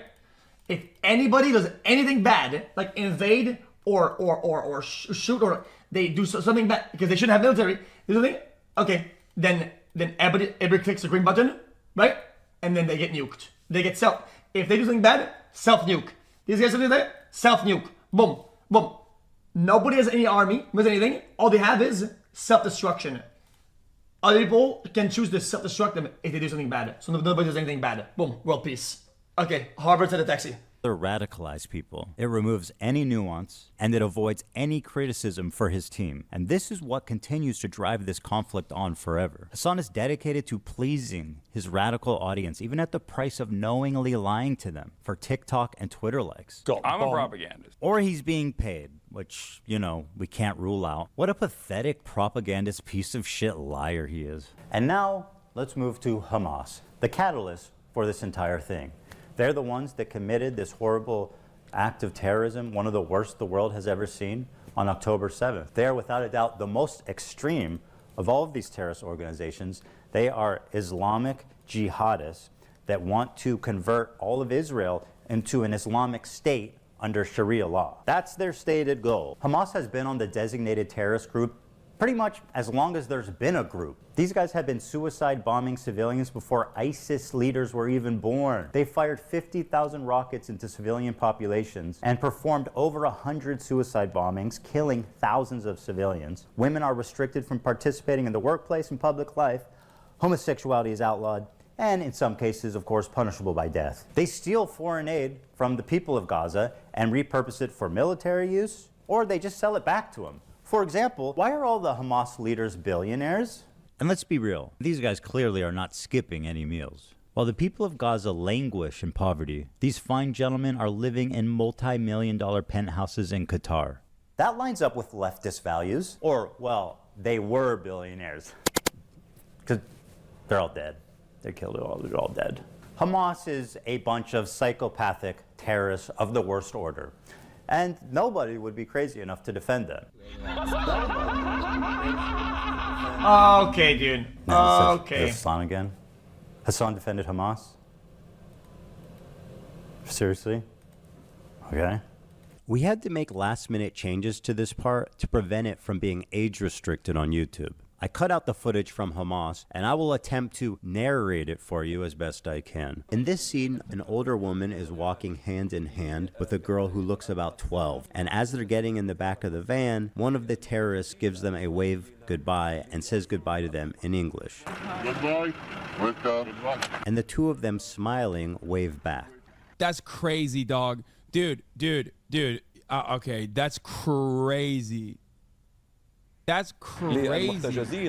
That actually, okay, that's too much. That's more than I expect. Bro, every time they're releasing hostages, the next wave they're gonna be like, actually, I'm good. Like, I'm staying. These hostages are being released at gunpoint by the people who likely murdered their family in front of them before kidnapping them. Hassan peddling this narrative that they're sad to... I think that the analysis of like breaking down people's behavior and they get released or whatever, I think it's all to be thrown away. Brother, like imagine if you were in captivity or whatever, and then they release you and you're about to get freedom, whatever, right? Dude, how are we gonna act, you think? You think they're gonna go, oh, I hate you guys for doing all this, whatever? Like, come on, brother, I think you don't analyze any of it. I think it's probably performative or strategy or whatever for survival. These people, like, they're scared, like, and they should be, like... to leave their captors is beyond disgusting. The next wave, they're going to be like, actually, I'm good. It's plainly obvious these are traumatized victims who are scared for their life and doing what the terrorists are telling them to do in order to avoid any conflict on the way out. Oh, look at the sweet masked terrorist with his AK-47. He's so nice. Did you guys see how he waves goodbye? Dude, okay, I'm gonna be honest. This is some crazy PR. They look traumatized as fuck. Wait, what? Bro, they look like they're chilling. This girl who had her foot blasted off on October 7th and then operated on without anesthesia or painkillers. Yeah, like I said, this is why I would throw away all reaction to all the fucking when they get released, because you'll never be fucking fair in your analysis to one, to the other, to whatever. So just don't do it to none of them. It is what it is. Sorry to say goodbye to her captors. She's gonna miss their hospitality, like being raped and being watched showering and changing. The next wave, they're gonna be like, actually, I'm good. Like, I'm staying. It's so obvious the terrorists are telling them what to do. Ethan, how can you say that? They look so happy. Keep waving. These morons forgot to cut out this part. Yes, that's a terrorist giving them an order to keep waving. And she does. See how fast she reacts? Totally not a fearful victim of terroristic kidnapping. Anyone peddling this nonsense should be embarrassed and ashamed. How pathetic can you get? The next wave, they're gonna be like, actually, I'm good. Bro, they look like they're chilling. All right, the Houthis is one thing, but he's not going to turn on Hamas propaganda videos and watch it on stream. There's no way. Well, also, what do you find Hassan do like a reactionary show, like he was gonna react on the fly or stuff like that? Maybe he corrected afterwards and said, "Oh, wait a minute, like this happened, and he didn't catch it, whatever." I'm just saying, I don't want to be caught flat-footed or whatever, right? After the fact, and be like, "Oh wait, I attacked this for no reason or whatever." I'm just saying. Okay, it's getting hard to defend him.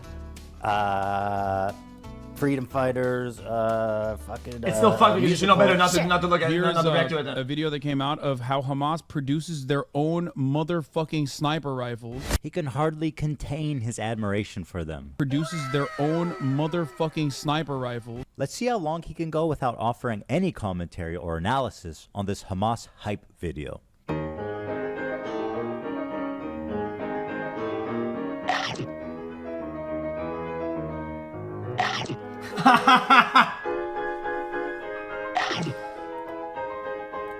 Is that COD?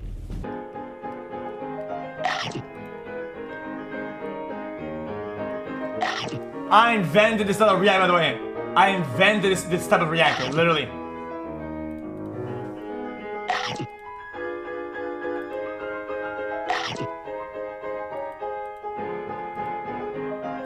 One minute, 36. Yes.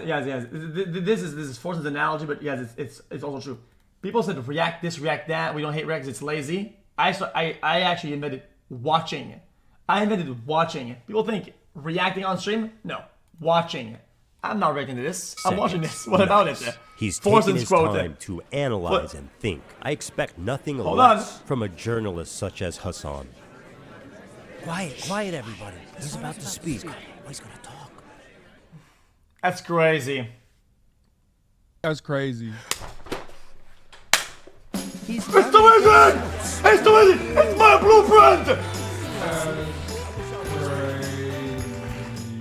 We will continue killing your soldiers by our locally manufactured snipers. Wow, there's a little message for the Americans out there as well. They're saying like artisanal snipers. So, why am I showing you this? Good question. Why are you showing us 2 minutes of uninterrupted Hamas propaganda? I'm sure he has a good answer. The reason why I'm showing you this is because one thing that the Israeli maintenance of the apartheid has shown us is that there are no half measures on genocide. You either got to hit the full gen, okay? You can't do half genocide, a little bit of displacement, and then continue maintaining an apartheid state and maintaining an occupation, okay? Which is basically what America did back in the day when, you know, we were building America, Manifest Destiny, right? Hold on. You showed this to us because of Manifest Destiny? What the fuck are you talking about? This is just word salad. I mean, he's really saying is that the leak guy? The news leak guy or not? Okay, fine. He likes Hamas. Isn't that girl's name? But he's not going to deny the Amazing. violent rapes that took place. That is way beyond the pale. There is one instance in captivity that we have actually gotten verifiable evidence on. Beyond that, the systematized mass rapes that Hamas dealt on October 7, not a single bit of that has been verified. And people still run with it over and over and over again. Many young people who are simply attending a music festival, women were horribly raped. As I said then, I say today, Israel has a right to defend itself. What rapes did Hezbollah do? Bro, what rapes did Hamas do? What are you talking about? The Stop Anti-Semitism account that considered me to be anti-Semite of the week has also been hallucinating rapes once again, doing rape fantasies once again, because they're fucking mentally ill. Hamas has committed horrific acts of sexual violence and took women and girls, men and boys slaughtered after enduring sexual violence. The deadliest day for the Jewish people. Doesn't matter if fucking rapes happen on October 7. Like, that doesn't change the dynamic for me even this much. So that's the other part. Yeah, I mean, that kind of, I think I'll give this some validity for sure. That does prove that even if it's kind of like moving the goalpost, right? It's, oh, that didn't happen. And then it's, oh, there's no proof. And then it's, oh, even if it did happen, it doesn't move the needle anyway.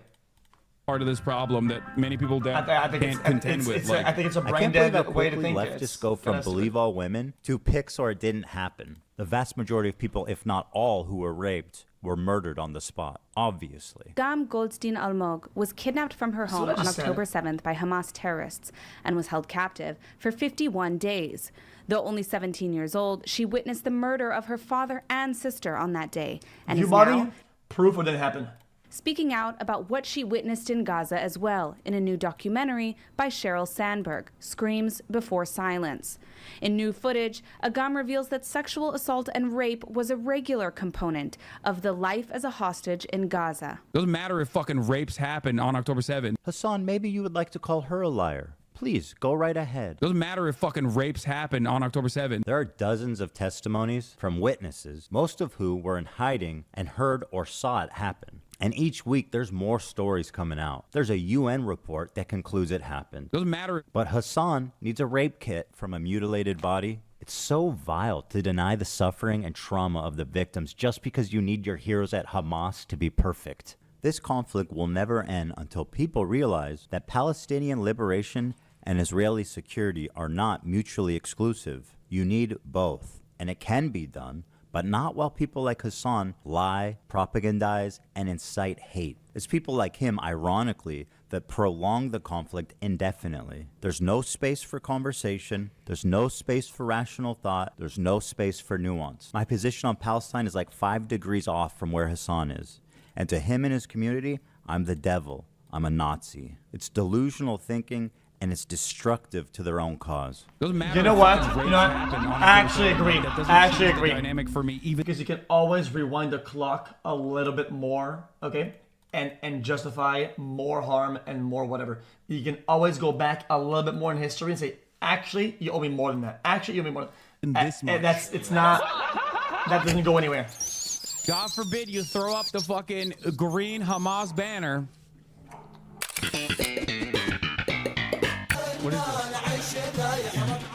And now, let's move on to our next terrorist organization, Twitch TV. Hey! Hey, yo! Hey! Sinwar. Whatever's on screen, I know what it is. Never seen that before. I don't know what that is. I don't know. Dan Clancy. Of course, I'm being a little silly when I call Hey! Twitch a I need to wash my hands. Hold organization. on. It's only a megaphone for terrorist fucking propaganda. lagging. Dan Clancy has been the CEO for a few years, and under his leadership, there's been a few notable instances, one being reducing the premium subscription split from 70-30 to 50-50, which he reversed after backlash. He also attempted to ban the size of sponsored logos on stream to 3% of the size of the screen, was also reversed after backlash. So he's essentially achieved nothing. Oh, well, there is one thing. He actually laid off 900 employees. That one he did not take back. But here's where the trouble begins. He likes Hassan. He really likes Hassan. Let me read you an excerpt from a recent interview Dan did. Not a gamer himself, Clancy mostly watches musicians or talk shows on Twitch. He particularly enjoys leftist political commentator Hassan Piker. I like the frankness and the bluntness. He's comfortable saying I'm not rewinding. whatever I don't he know what this believes. is. Don't you think that might be part of the problem there, Danny boy? Doesn't matter if fucking rapes happen on October 7th. By speaking what he believes, he should be on Rumble with the other fringe or radical political. Oh my God. He's essentially employees. Nothing. Oh, well, there is one thing. He actually laid off 900 employees. That one he did not take back. But here's where the trouble begins.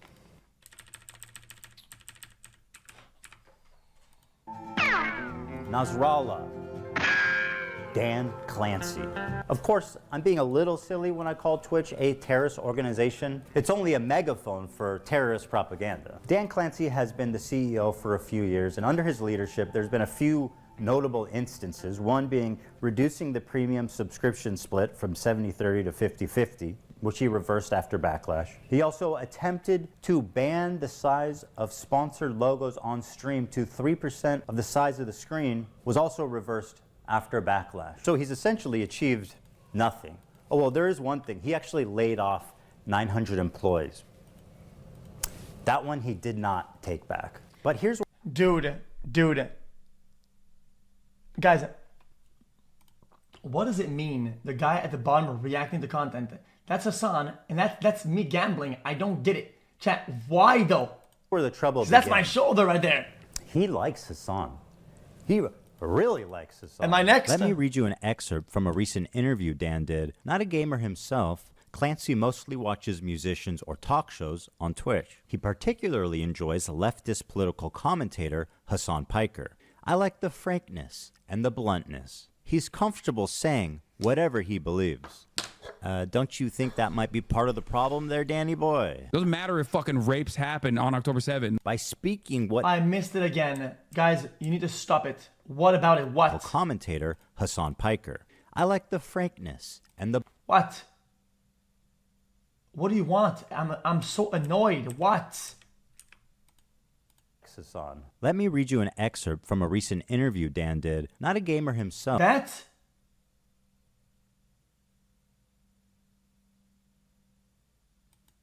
Clancy mostly watches musicians or talk shows on Twitch. He particularly enjoys leftist political comfortable saying whatever he believes.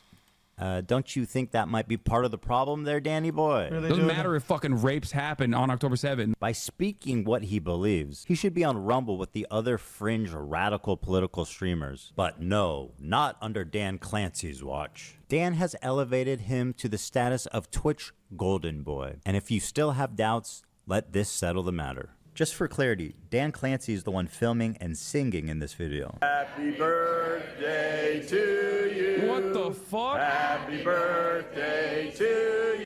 Bro, we're never beating the Hassan runs Twitch allegations after this. This is crazy. Oh my God.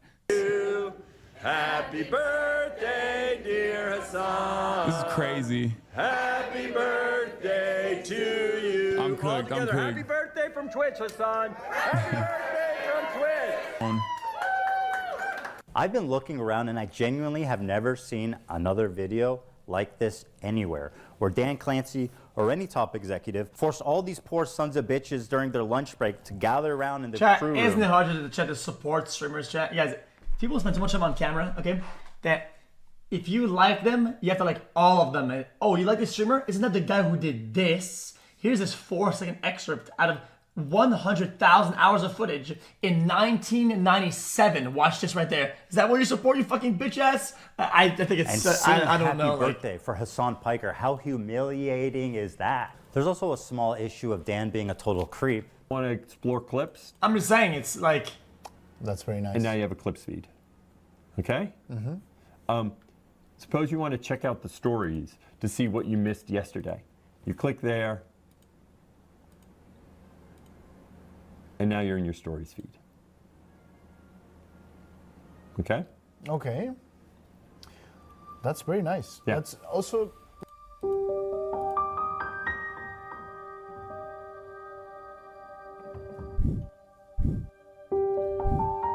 Okay? Okay?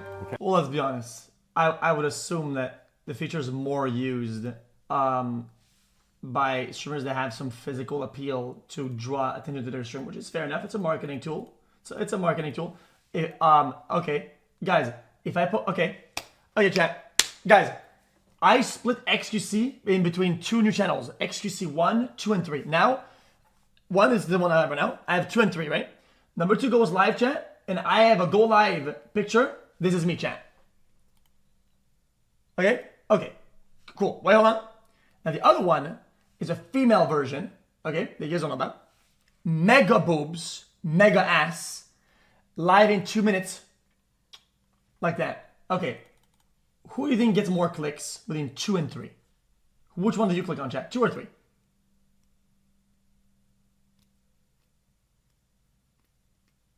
Okay, 3 wins by a long shot. Okay, it's a marketing tool. What about it? Okay. So it's okay. probably So it's probably why there's more of that on the feed. Surely it's not because he follows only. You know what? I think there's a fucking on chat. Isn't there a thing, chat, that shows you who you follow on Twitch? Twitch follow.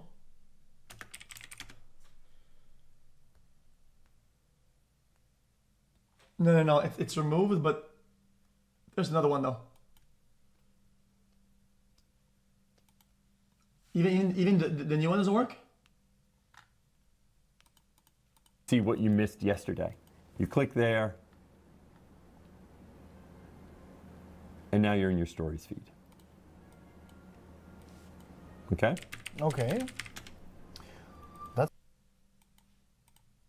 Okay, what's his name in chat? What's his Twitch name? Is it Dan Clancy? DJ Clancy.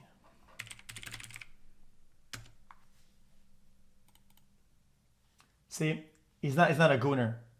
Like,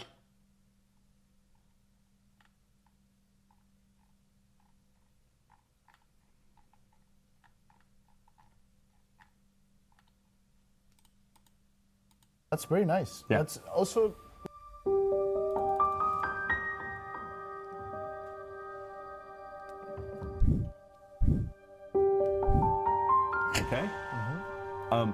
Okay? Okay. Suppose you want to check out the right side. Where's the right side?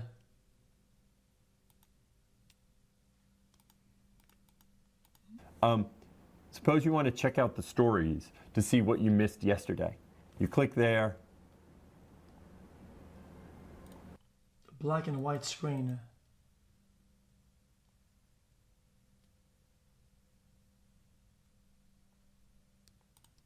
And now you're in your stories feed. Okay? Step Bros Daddies. Let's get this partner. okay. That's very nice. Yeah. That's also I clicked, so what? Whatever, let's just finish the video. Okay. Suppose you want to check out the stories to see what you missed yesterday. You click there.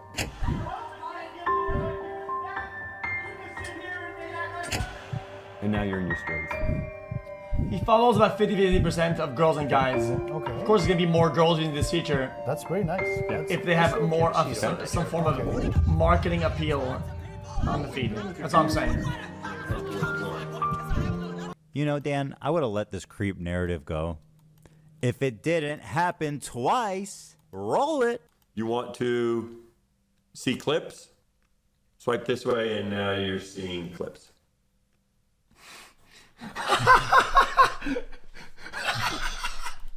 The clips are, and that's not necessarily the algorithm. First of all, it's gross enough you're a creep, but what an incompetent idiot you are. You're the CEO of Twitch and you get caught with the fucking...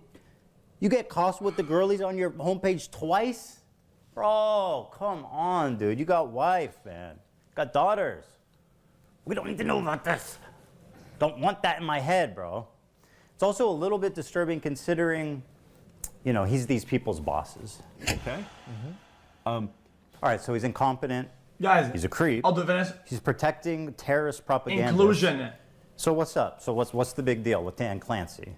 Well, what happened next is what really made me realize how corrupted and rotten Twitch is to the very core of the organization. First, let me introduce you to Frogan. Why don't you go take a trip to Home Depot and buy some rope? She's one of Hassan's main moderators. She's leading great discourse like Ethan's Islamophobic for saying, don't kill civilians. She has zero talent. She has 100 concurrent viewers, but somehow come on. she's always on the homepage. She's winning awards. Nobody's watching her. Nobody cares. Why is she relevant? We don't know. It's important for me to show you guys what an actual horrible person Frogan is, so that you can see who Twitch is elevating. said some out Let's start pocket with shit this for clip. real. Ludwig, a large streamer on Twitch, donated $10,000 to the Palestinian Children's Relief Fund. That's a wonderful thing to do, right? No, not good enough for Frogan. I find ultimately, like, if I were to do a charity thing where the charity thing relies on your donations, it should be something where like 95% of people feel good and are down for it. And like ultimately, regardless of what you think, that is not the situation here. So I personally donated 10K. Because I think it is worthwhile. And if you guys got some extra bread, I would recommend you donate. But I won't throw it on you, you know what I mean? No thanks. And some people are gonna say that. You know what I mean? That's why. Guys, this is responsible way of talking. Okay, guys, most people in this chat, let's be honest, are probably fucking broke as brick. Okay, and they should be the recipient, okay, of fucking charity, not fucking donate to charity, motherfucker. They don't have the, like, disposable income to fucking like burn on other shit, geopolitical issues, whatever. Okay, they just can't fucking afford rent, you fucking bitch. Like, what the heck, man? What are we talking about? This is a cracker take. Difference between like, hey, I put my money where my mouth is, but I don't need to put your money there. I don't need to enter a fucking debate about whether that's worthwhile. Take. Whoa! Dying, but you know, I'm not gonna tell you to donate. Do whatever you want. Me, I donated $10,000, but I'm not gonna promote it.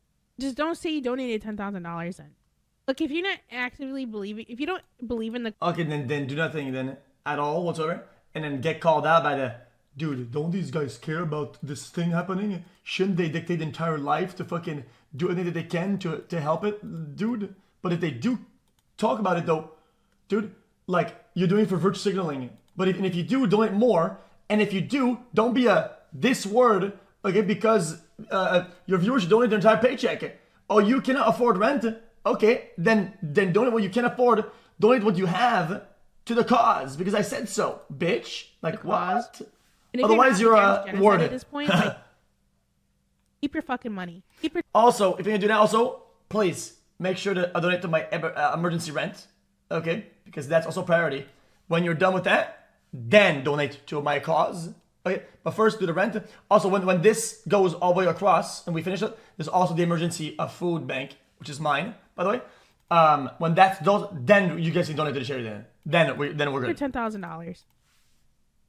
Keep your little chump change. Like what do you want? Do you want me to say like congratulations? Imagine being Frogan, a leftist living in LA in comfort, begging for her rent money on stream, and telling displaced and famished Palestinian children, no kids, you need to give that $10,000 back. Ludwig didn't pass my purity test. Keep your fucking money. But wait, there's more. I have no pity at all for any fucking soldiers. Distress, thank you so much. I will never have any fucking pity for any fucking soldiers. U.S. military? Boo fucking who? I hope you get PTSD. Oh my god, I want my fucking Camaro, no student loans. Fuck you. I hope you get PTSD. And I hope you get no health insurance when you get back into fucking America. This clip obviously made the rounds on social media. Well, with that, even if you do get insurance, you probably get fucked over, so that's gonna... And rightfully outraged a lot of people. Here's how she responded the next day. I hope you get PTSD. And I hope you get no health insurance when you get back into fucking America.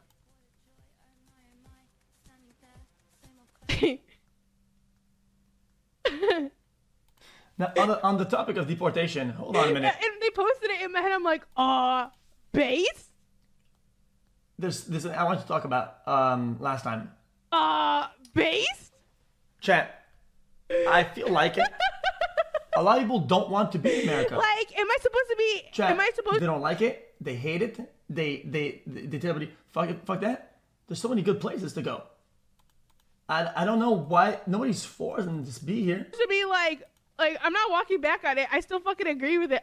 Base? The smug defiance Frogan is showing is only because she knows that Twitch will do nothing to moderate her, despite veterans being classified as a protected group in Twitch's own community guidelines. But wait, there's more. Okay, 6250, 9/11 baking stream with Raf and Capri. If we get to this goal by 9/11, Capri, Raf, and I will make the Twin Towers out of a stacked cake, and we'll make an airplane, and we'll recreate 9/11.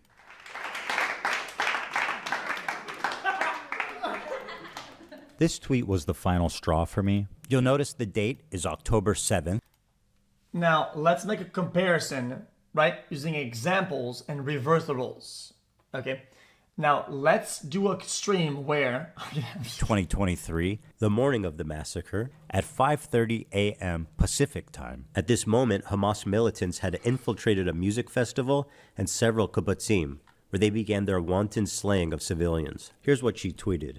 Leftists preach and foam at the mouth at the thought of a revolution happening in America. But as soon as it happens in the Middle East, what they're doing is wrong. It's not what she said. It's when she said it. While she's on Twitter celebrating, I was listening to the local news in Israel. Families were calling into news stations begging for help. Let me show you what I mean. I mean, the magnitude and the method of a revolution are completely different. It's gonna abysmal to even compare. Let's be honest. Revolutions elsewhere, bombs, explosions, killings, murders, invasions, guns, whatever. Revolution in America, some guy on Twitter changed his profile picture to a flag. Some guy changed his name on Twitter to a certain slogan, a hashtag. They posted a picture of a black screen on Instagram. The world changed. Like, okay, dude. Like, Families were calling into news stations begging for help. Let me show you what I mean.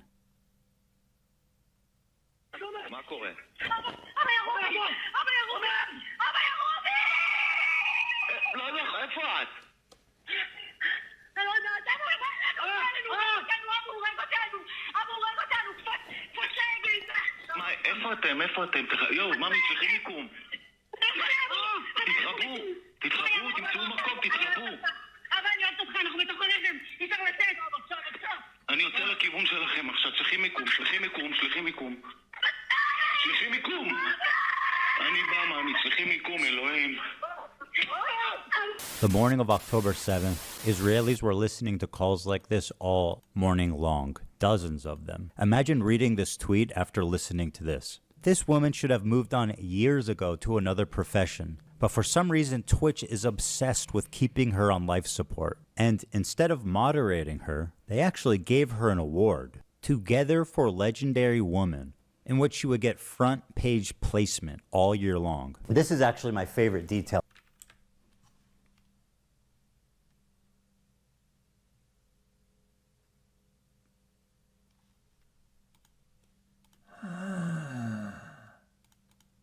In which she would get front page placement all year long. This is actually my favorite detail about Frogan. She won a Rising Star Award at the Streamer Awards, an award show put on by her friends. And then the next year, guys, she gets nominated for Rising Star again. Are they fucking with her?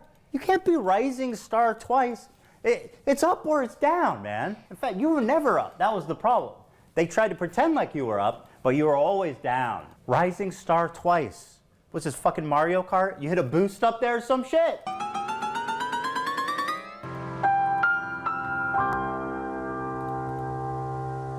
Because Frogan is the two-time Rising Star champ, and because of her massive viewership of 100 concurrent viewers, it only makes sense that Twitch would give her one of the main stages at TwitchCon to do a 45-minute long segment. Her idea that was Twitch approved, an Arab to Jew racial tier list. So the premise is who can say Habibi, an Arabic word of affection like baby or sweetheart. And this tier list determines who can say it. Top, the most desirable tier is Arab. And at the bottom, the worst one is, quote, loves Sabra. Now, why does Love Sabra equate to Jews? Sabra is a well-known Israeli company that makes hummus. They've been on the divestment list for many, many years, so the activists are well aware of their status. Oh yeah, and Sabra literally means a Jew that was born in Israel. It also plays up an that would be like a how Quebecer are you? And then the bottom would be likes McDonald's poutine type thing. Anti-Semitic trope that denies Jewish identity in the Middle East. There's this idea that Israelis are all white colonizers who are stealing the culture and identity of Arabs to make it seem like they belong there. Watch Frogan and her co-hosts accuse Israelis of culturally appropriating Arab culture. The one thing that's like funny is that there's two types of like genocide, right? There's like genocide of real people, and then there's like cultural genocide, right? Like this is fucking funny. Like, those motherfuckers trying to take hummus and say it's Israeli is the most insane thing to me. Dude, the fact that they have the audacity to create Sabra and make that like the staple hummus of America, insane. It's super offensive to us. And like that's actual like cultural appropriation. Like people get mad when someone has like dreadlocks and they call that culture. I'm like, come on, it's just like a hairdo. Like, it's okay. People, like, white people are allowed to have dreadlocks if they want dreadlocks. But like, actually trying to claim our food, our desserts. Yeah, but doing some equivalent in America to what we find to be cultural appropriation or whatever, and all these standards, throw that shit out the window. Throw that shit out the window. Okay, it's not even fucking comparable, dude. Like. Just one question for you guys. Who the fuck do you think is making the hummus in Israel? Martha Stewart? No, it's the same fucking Arabic-speaking Jews that you kicked out in the 1950s. Yes, they also like hummus, and they like all the same shit you do. Because they are you. They're from your country. You kicked them all out, and now you're accusing them of stealing your culture. You want to talk about cultural genocide? Well, here it is. You racist piece of shit. Those motherfuckers trying to take hummus and say it's Israeli is the most insane thing to me. Hey, scumbag. Here's a hummus place we used to. It's a little bit like tzatziki, guys. I like tzatziki. That's Greek, right? But then, my mom buys this stuff, this tzatziki from Lebanese tzatziki, and has cucumber in it, and then she goes fucking bonkers. It's just a different recipe, no? It's just a different style. No? Yeah, yes, Ida. yes. The chef is from Boom. Yemen. Boom. Here's another dude from Syria. Does this dude look like a white colonizer to you? Would you like to tell him he's stealing your culture? Well, this is what most Israelis look like. Dude, the fact that they have the audacity to create Sabra. This is casual bigotry being passed around like a leftist talking point. It's exactly why people are saying that anti-Semitism is coming mostly from the left. And yes, I know this dipshit is also Jewish. Incredible. He picked up so many tokens, he actually became one. And by the way, everybody on this panel is looking pretty fucking white themselves. So bearing all of this in mind, it's really not a stretch to say that the Love Sabra bracket is a dog whistle for Israelis or Jews. The next person is one of my favorite people, Ethan Klein. I told you guys to clap. This is a good reaction. That was a good one. That's good. All right. Turn that up. Turn giraffes. We all know where this is going. You guys are missing a category for Zionist. That was a joke. That was just a joke in my... Stenums. Well, obviously it's Love Sabra, right? Yeah. It has to be. That's easy. That's definitely Love Sabra. She apparently consulted with the head of the KKK, and he told her, more subtle. So if it wasn't obvious enough, they pulled me one of the best known... Oh! Dude, look in the back, look in the back, look in the back. More subtle. I had a big win. So if it wasn't obvious enough, they pulled me one of the best known Jewish creators and immediately put me in Sabra. Hassan, by the way, who's Turkish, not Arab, is Arab. That's the good one. That's the good one. The Arab ethnicity is S tier. Ben Denham's jokes that we don't have a category low enough for Zionists. Once again, calling out my Jewish identity. Dude, where's the? You guys are missing a category for Zionist. And if it isn't about being Jewish, why would they put Ben Shapiro in the thumbnail, one of the other most prominent Jews on YouTube, in the category next to me when he's not even featured in the game? Who's next down there? Anne Frank? Einstein? Seth Rogen? Schindler? Well, he wasn't Jewish, but they would put him down there, let's be real. It also doesn't help their case that both my wife and Ben Shapiro's wife were born in Israel, which would make them Sabras. So Love Sabra, literally in this case, means Jew lover. That sounds pretty racist. And what about the title? How Arab are these Twitch streamers? Hold on a minute. I thought this was about hummus. You know, I'm tired of these people gaslighting me. Haven't the Jews been gassed enough? So you're telling me you understand what a microaggression is, but you can't understand why a Jewish man might be uncomfortable with this. I think the whole shtick is just kind of overdone, unfunny. I can't even care about the fucking significance. I just think it's just cringe. feel like this is indefensible, blatant, obvious anti-Semitism, and this was greenlit by Twitch to appear on their main stage. How is that even possible? Right in front of their sponsors too, Chevron, Capcom, and Samsung. This racial tier list. Guys, how white are you? Likes bad potato salad. Guys, was brought to you by our sponsors, like, Chevron, holy shit, man. Capcom, and Samsung. This is an example of Twitch management elevating a racist nobody like Frogan at the detriment of their own company's well-being. Why? After the predictable controversy this caused, Dan Clancy, the CEO, went live for the first time after 2 weeks and did an FAQ. It's exciting to be here. Mary, thanks for having me. It's always a joy to do this with you. And we have a lot to talk about. And, looking forward to questions. Let's take a look at some of the questions they got. This person asked, do you plan on addressing the anti-Semitism problem? Dan's response, permanent ban. Why do you not ban streamers that show terrorist propaganda on your website? Good question. Permanent ban. Do you care to comment about the ADL and anti-Semitism on Twitch? Ban. Why the fuck is the CEO banning people for asking reasonable questions about a relevant controversy they've been in?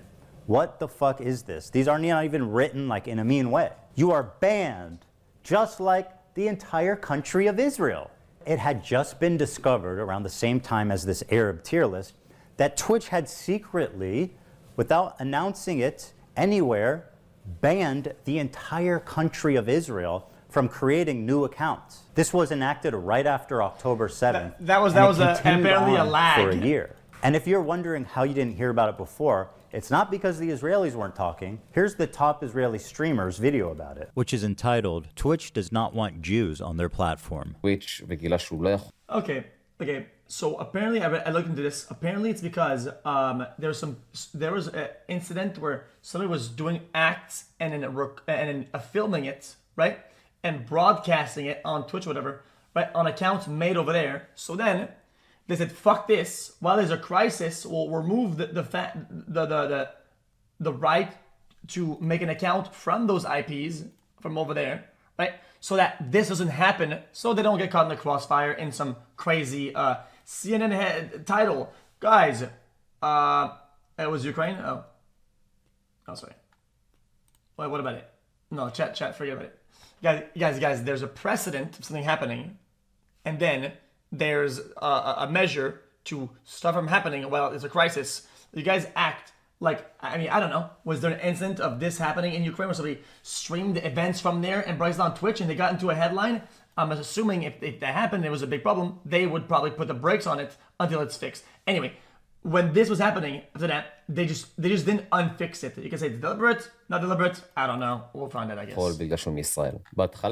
He explains that they slowly started to realize no accounts could be made, and him and his fellow Israeli streamers were causing a lot of noise to get noticed. But Twitch completely ignored them for 5 months. When he created a support ticket with Twitch, it was straight up deleted with zero explanation. Around the end of the year, when people started talking about anti-Semitism on Twitch, Dan Saltman discovered the Israel ban when he was sent the code proving the block happened, presumably from someone who works at Twitch, and it could no longer be ignored. Israeli and American media started to pick up the story, which finally forced Twitch to respond. He also explains the block started on October 13th, which happens to be Global Jihad Day, when Islamic terrorists call on others globally to act, which he thinks is an odd coincidence. They were never notified in any way, and it greatly affected their business. He says he... I feel like Ethan is probably did research on this and probably knows what actually happened, which I just explained. And then I feel like he's just kind of going through with it anyway because it would make his point have less value. He doesn't feel safe with Dan Clancy in power, as he feels he can no longer trust him. When Israelis try to sign up, it gives you a generic error message. It doesn't say anything that suggests that you're ineligible because you're in Israel. So when one of these guys wrote to Twitch customer service, this is what they said. I am really sorry that you are having issues creating an account. We have reviewed your case thoroughly and can confirm that, unfortunately, you are not eligible to create a Twitch account. As a result, we will be closing your case at this time. Under the new increased scrutiny, Dan Clancy panicked and posted 2 terrible explanations on Twitter that were immediately community noted. How can Twitch say on one hand that... I will still call it and say it, yeah. I said that last time. The duration and the tickets, whatever, them not acknowledging it is a fucking disaster. Everybody's at fault, and it has to be deliberate at that point, right? They're probably happy that it's like that. But the initial reason why it happened is perfectly valid and reasonable. I don't see a problem with it. Okay, guys, we have days over here, right? Where let's say we'll have follower only. I mean, that's what we have right now. It is all the time. Let's say we'll go sub only mode for the whole day.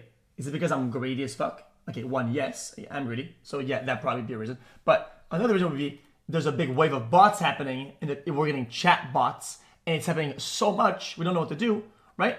We're just gonna say, fuck it. Nobody doesn't sub can talk today, just to make sure that we go through the day, right? And the crisis is being handled. I don't think that they would be at fault for blocking IP addresses or making accounts, right?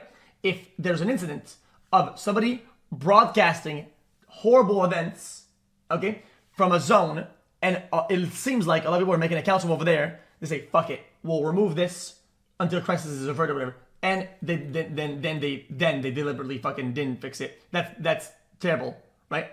But the reasoning behind the initial thing is valid. I'm not gonna go against it. That they've reviewed the case thoroughly, and then, on the other hand, say it was an accident and they didn't know. This is all very fishy. A big media company like Twitch doesn't realize that their new account signups from Israel has completely flatlined? You're telling me that you guys didn't notice that? That's impossible. Then, at the same time, it was announced that Sneeko, Fresh and Fit, and the little Houthi twink terrorists were all unbanned and they could stream again on Twitch. This is like the holy trinity of anti-Semitism. So guys, yeah, we're back on Twitch. Welcome. I know we had gotten banned or whatever. That's or we disaster. got suspended, but I went ahead and Guys, appealed it. Guys, I really want to like hit at Twitch or whatever. Yeah, Twitch is fucking banned for doing this, okay? Absolutely 100% it. But because of what I know with how this shit works, you could just blame one department. Trust and safety or whatever, whoever, or moderation, these departments, fucking disaster. Okay? They act almost standalone. Okay? What they think, their reasoning is like detached from everything else. Okay? Guys, I've been banned enough to fucking know this shit. It is a disaster. Okay? Sometimes when you ban somebody, you send a ticket. The guy who responds doesn't agree with the guy who banned you in the first place, and it becomes a debate. Then it's just stupid as bricks, is what it is. And we're back in the house, man. So for all the haters out there that were like, you know, oh yeah, they got banned on Twitch. Hey, be mad. Be mad, guys, because we are back in the house. They can't stop us. They did stop them an hour later. All three of the accounts were eventually rebanned. But the decision to unban those three creators at that exact time, and being three of the best known anti-Semites on the internet, seems to clearly be trying to send a message. And they also unbanned a bunch of other accounts that we just don't know about, whatever, right? Because they were doing some campaign where they would give people more chance, they would give another chance to old creators and do kind of a reset on bans. A bunch were unbanned. There's a big unban wave. Yeah, you guys need to say whatever you want. Guys, I told you guys I would watch this video and say the truth, whatever it is. Whoever it defends or attacks, that is just the truth of it. Okay? Yes, the unbanning was a fucking disaster. Yes, these guys probably deserve to stay banned, whatever, right? The department dropped the fucking ball. A lot of employees are probably completely fucking brain dead or whatever. But it's not some, dude, these guys, it's because they're trying to do this right-wing push of like, dude, it's not that deep, but then yes, it's brain dead. It was discovered that Twitch's head of policy and community guidelines was previously fired from her job publicly by the British government. Why? She does not like the Jews. That's right. Their head of trust and safety was previously suspended from her job at Ofcom for being too anti-Zionist. And guess where her very next job was at? That's right, Twitch TV. Apparently she was posting pro-Hamas tweets only mere days after October 7th happened. That's so interesting. It sounds just like someone else we know. It's almost like supporting terrorists is institutional. Hell, it might even be a prerequisite. Take a look at this tweet from Twitch's senior manager of inclusive marketing, Bridget Chermating, on October 12th. People are posting screenshots of them donating to Israel relief funds. Shake my head, y'all are truly rooting for the oppressor. Read a damn book.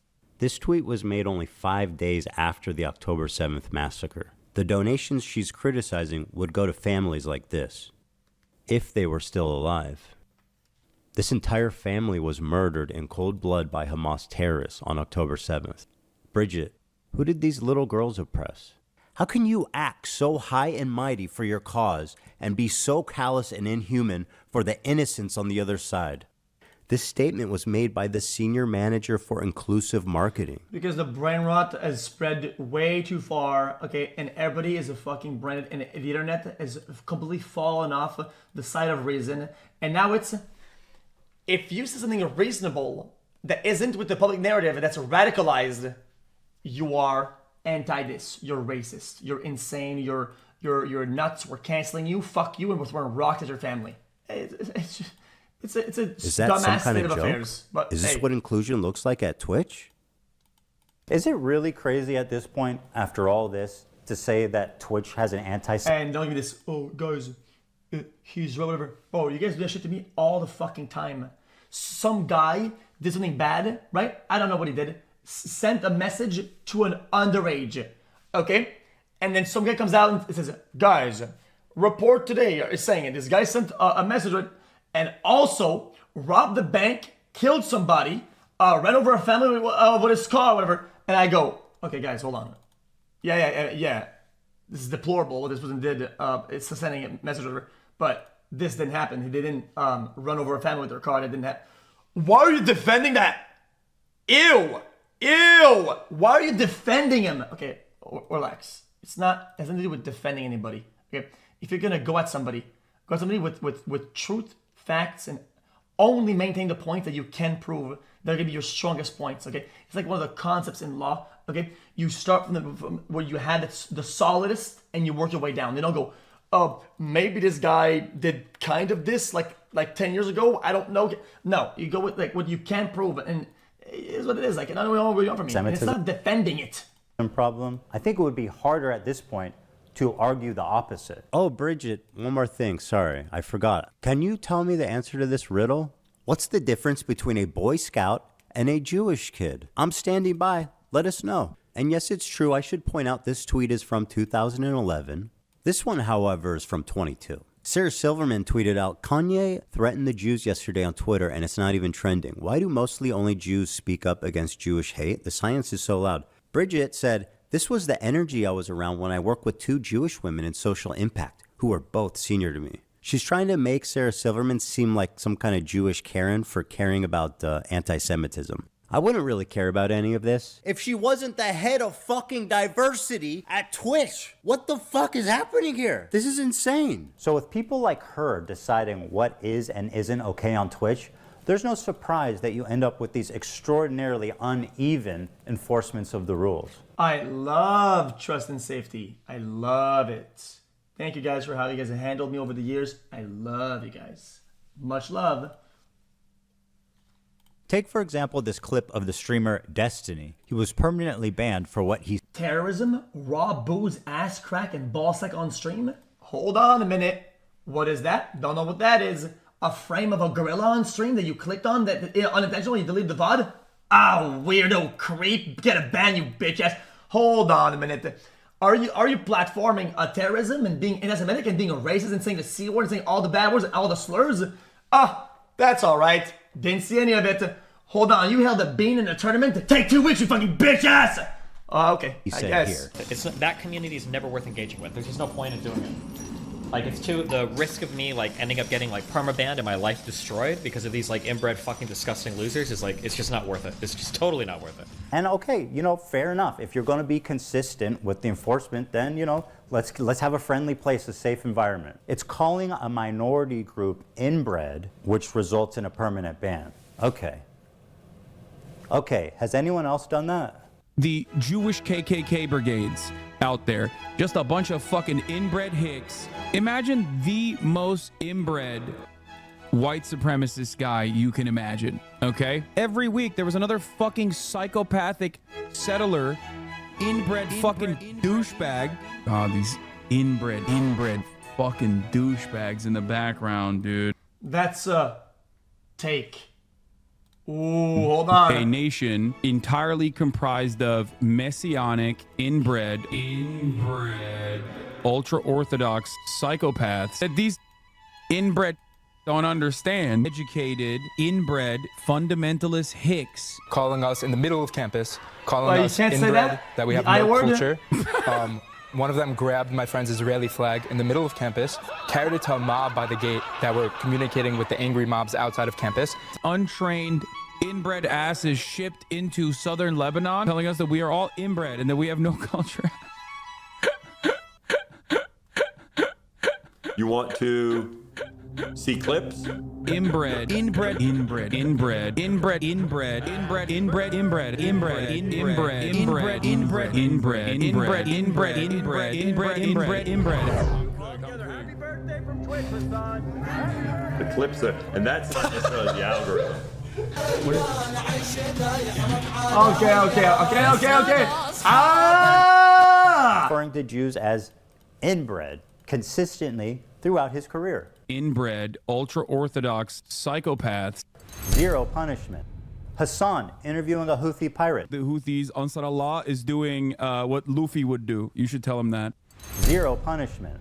Hassan watching terrorist propaganda with zero critical commentary. They do they do musicals. They're very musical people. Are you being serious? Make sure you don't hold the bean, though. Do not hold the bean. Threatening Do a not. sitting congressperson. This one actually blew my mind. When I saw he tweeted that, I said, he's done after this for sure. For sure he is. For those that may not recognize this weapon, I'll explain. Shinzo Abe is a former Japanese prime minister. He served from 2012 to 2020. He was assassinated in July of 22 in a stunning fashion that left the Japanese public horrified. He was killed with a makeshift weapon that the shooter had built himself at home. So when Hassan saw this tweet that he didn't like, he posted the schematics in what can only be presumed as an invitation to someone in his fan base to build this weapon and then assassinate this sitting congressperson who wrote a tweet he did not like. I genuinely do not know how he didn't land himself in prison for making terroristic threats. Zero punishment. Let the streets soak in their fucking red capitalist bloods. And this isn't just a Hassan problem. It underscores a disturbing trend among leftists on Twitch. The problem is, if you can believe it, these people are frequently making death threats and facing zero consequence. I know it sounds far-fetched, but I assure you it's very real. Listen, I'll up the number, okay? 30K to anyone who'll make this dipshit disappear. Bro, that Destiny guy needs to get Not gonna fucking lie. It'll just be so easy.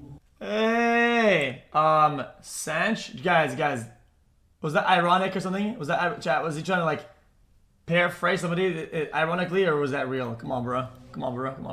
Not gonna fucking lie. Come on, I never seen that. Come on, bro. Really, dude? It was so like solve all of our problems. Like we would have socialism now at this point, right? We would have socialism at this point if someone just went out of the way and.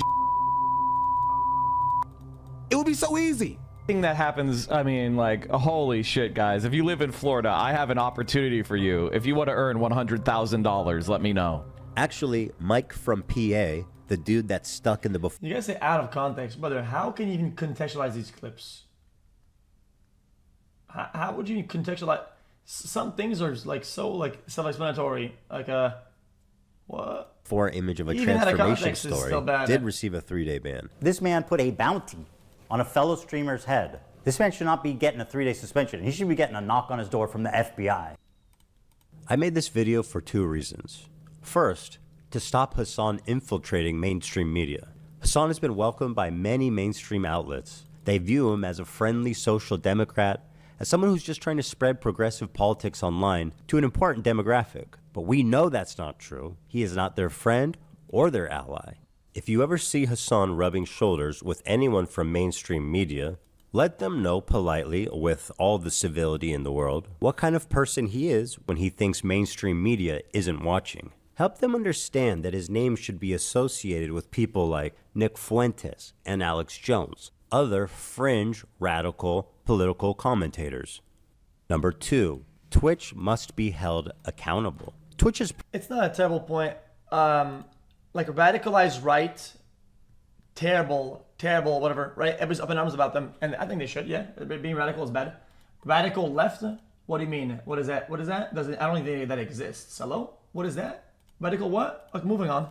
proven that it will not change by choice. And so it is our moral imperative to enact that change through any reasonable means that we can. Samsung, Chevron, and Capcom. Twitch has given them a lasting association with... That was sarcasm. Of course it does exist. There's radicals on both sides. I'm just saying it. People turn a blind eye to radical left, okay? And make the voice of the radical right. Everybody can be a radical, okay? Radical ideologies will infiltrate any... Like...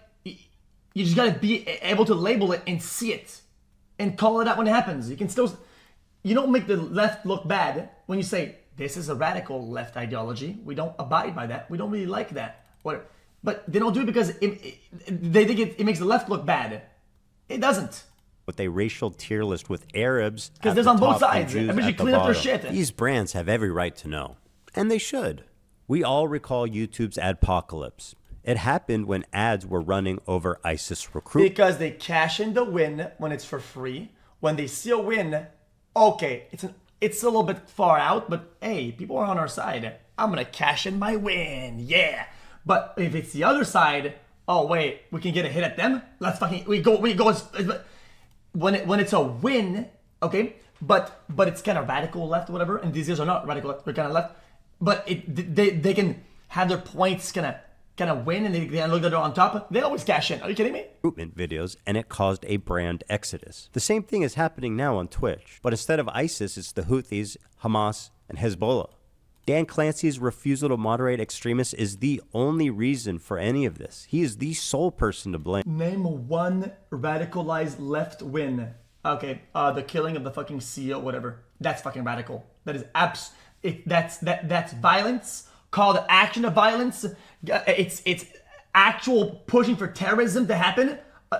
You're just saying, guys, in order to make the needle move politically, get kills. Lol W. That's fucking radical. Okay, and everybody when it was the leftists fucking on TV and shit like that. Oh guys. Oh yeah, that's bad. Whatever, right? Oh, they don't go hard at it. Why? Because they cash in the win of appealing to their fucking audience. It makes them look good. They cash in the win if they don't look like the radical. But hey, yo, you know, guys, so bad. They don't go and say, yeah, this is fucking terrible. Don't do this shit. Holy fuck. He had so many opportunities to stop. That's radical. Ultimately, after dedicating months of my life to create, everybody agreed. Yes, all people agreed. You're being sold that. Why? Because a lot of people relate to because they're fucking broke and brokes are on both sides. Left, right, whatever. It's what I'm saying by they're cashing the win. It means that if they get value over here, wait, people agree with this. Not because they agree with the ideology, just because they agree because of the circumstances. Fuck it. Let's just sell it as that and move on and whatever. We don't give a fuck if it's radical or not. Fuck this. We're getting the win. Fuck it. That's what happens. But you just don't see it because you're brain dead. Creating this video, I am left with one overwhelming conclusion. Fuck this dude. Well, I'm stupid. Bro, I'm not stupid. What I just said isn't some like up to a debate. It's not like some oh guys I could be crazy. That's like it is an objective fact. That's ridiculous. The fact you think on the outside of the stick is ridiculous. Again.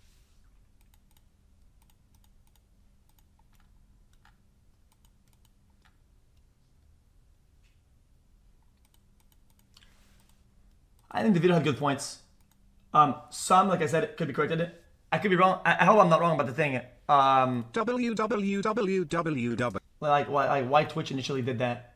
I'm pretty sure it was correct. Like, why did Twitch stop signups from Israel?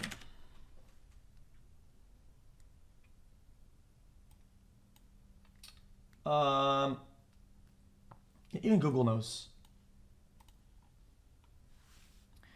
Concerns about potential upload of graphic content related to a recent conflict in region, however. Yeah. I feel like the initial of doing that, sometimes you have to do some form of measure. I do agree though, that after that, the whole month of ignoring, yes, that they're guilty 100%. They're guilty, they're dumb. Yes, now it shows bias. Now it shows that they're doing all that. Everything is proven. But the initial reason, is sound. Not showing it in the video shows that you're kind of skewing the results of your research or whatever, which I think it's okay sometimes to say, take a little bit of an L to get a bigger W, because your W will be pure. Your W is going to be a lot more meaningful for people that are watching. You don't have to hide things. Well, no, Russia and Ukraine, usually these things happen when there's a precedent, okay? It's just, it's how it works in everywhere, okay? Dude, in chat, let's say, why are you saying question mark when I'm fucking talking? When there's a precedent for something, okay, it calls to action. It's like a human nature, okay? You don't do something until something breaks, right? You don't take the measures because we're not as preventive, right? Hold on. Now, let's say something happens. Somebody broadcasts a shooting or some shit like that, okay? Or something from another country or something like that, right? It happens once, twice, and now the news are saying it. Twitch is known for broadcasting acts of terrorism live and Twitch is like, dude, no, we don't do that. Like, what the fuck is going on here? Because somebody made an account and broadcasted it on a small channel, and it still made the news, whatever, right? Then they go like, okay, tomorrow here's what we're gonna do. We're since we deserve to make new accounts from this city or this fucking place, we're just banning all signups until we figure out a solution to stop something happening. So we don't go to the headlines and we don't get fucking headlines because it's not what we stand for. How is that a bad thing to do? How is that a bad thought? Chat, I do this daily with the chat. I have to. Like, do I have a ban phrase for somebody's address in chat? Probably not, right? But if somebody in chat posts the address of one of my friends or whatever, I put a ban phrase on the address and nobody can see it anymore. It's banned. How hard is it to understand it? I don't have the filter before, but once somebody does it, I'm like, okay, people are doing this now. I have to combat it. I do this. I have to. Like, otherwise, you're guilty for not doing it. Oh my God, are you even listening to the stream? Brother, even if that were the case, at least I've just said that. I just said the whole time, both takes, I said, yes, the 6 months is deliberate and it shows signs 100% that they've known about it, they ignored it, and they cashed in the win under the guise of, we had to do something. But the doing something isn't inherently wrong. So one is okay, the other one isn't. So don't mask the first thing as, guys, you're wrong with it. No, I'm not wrong about this.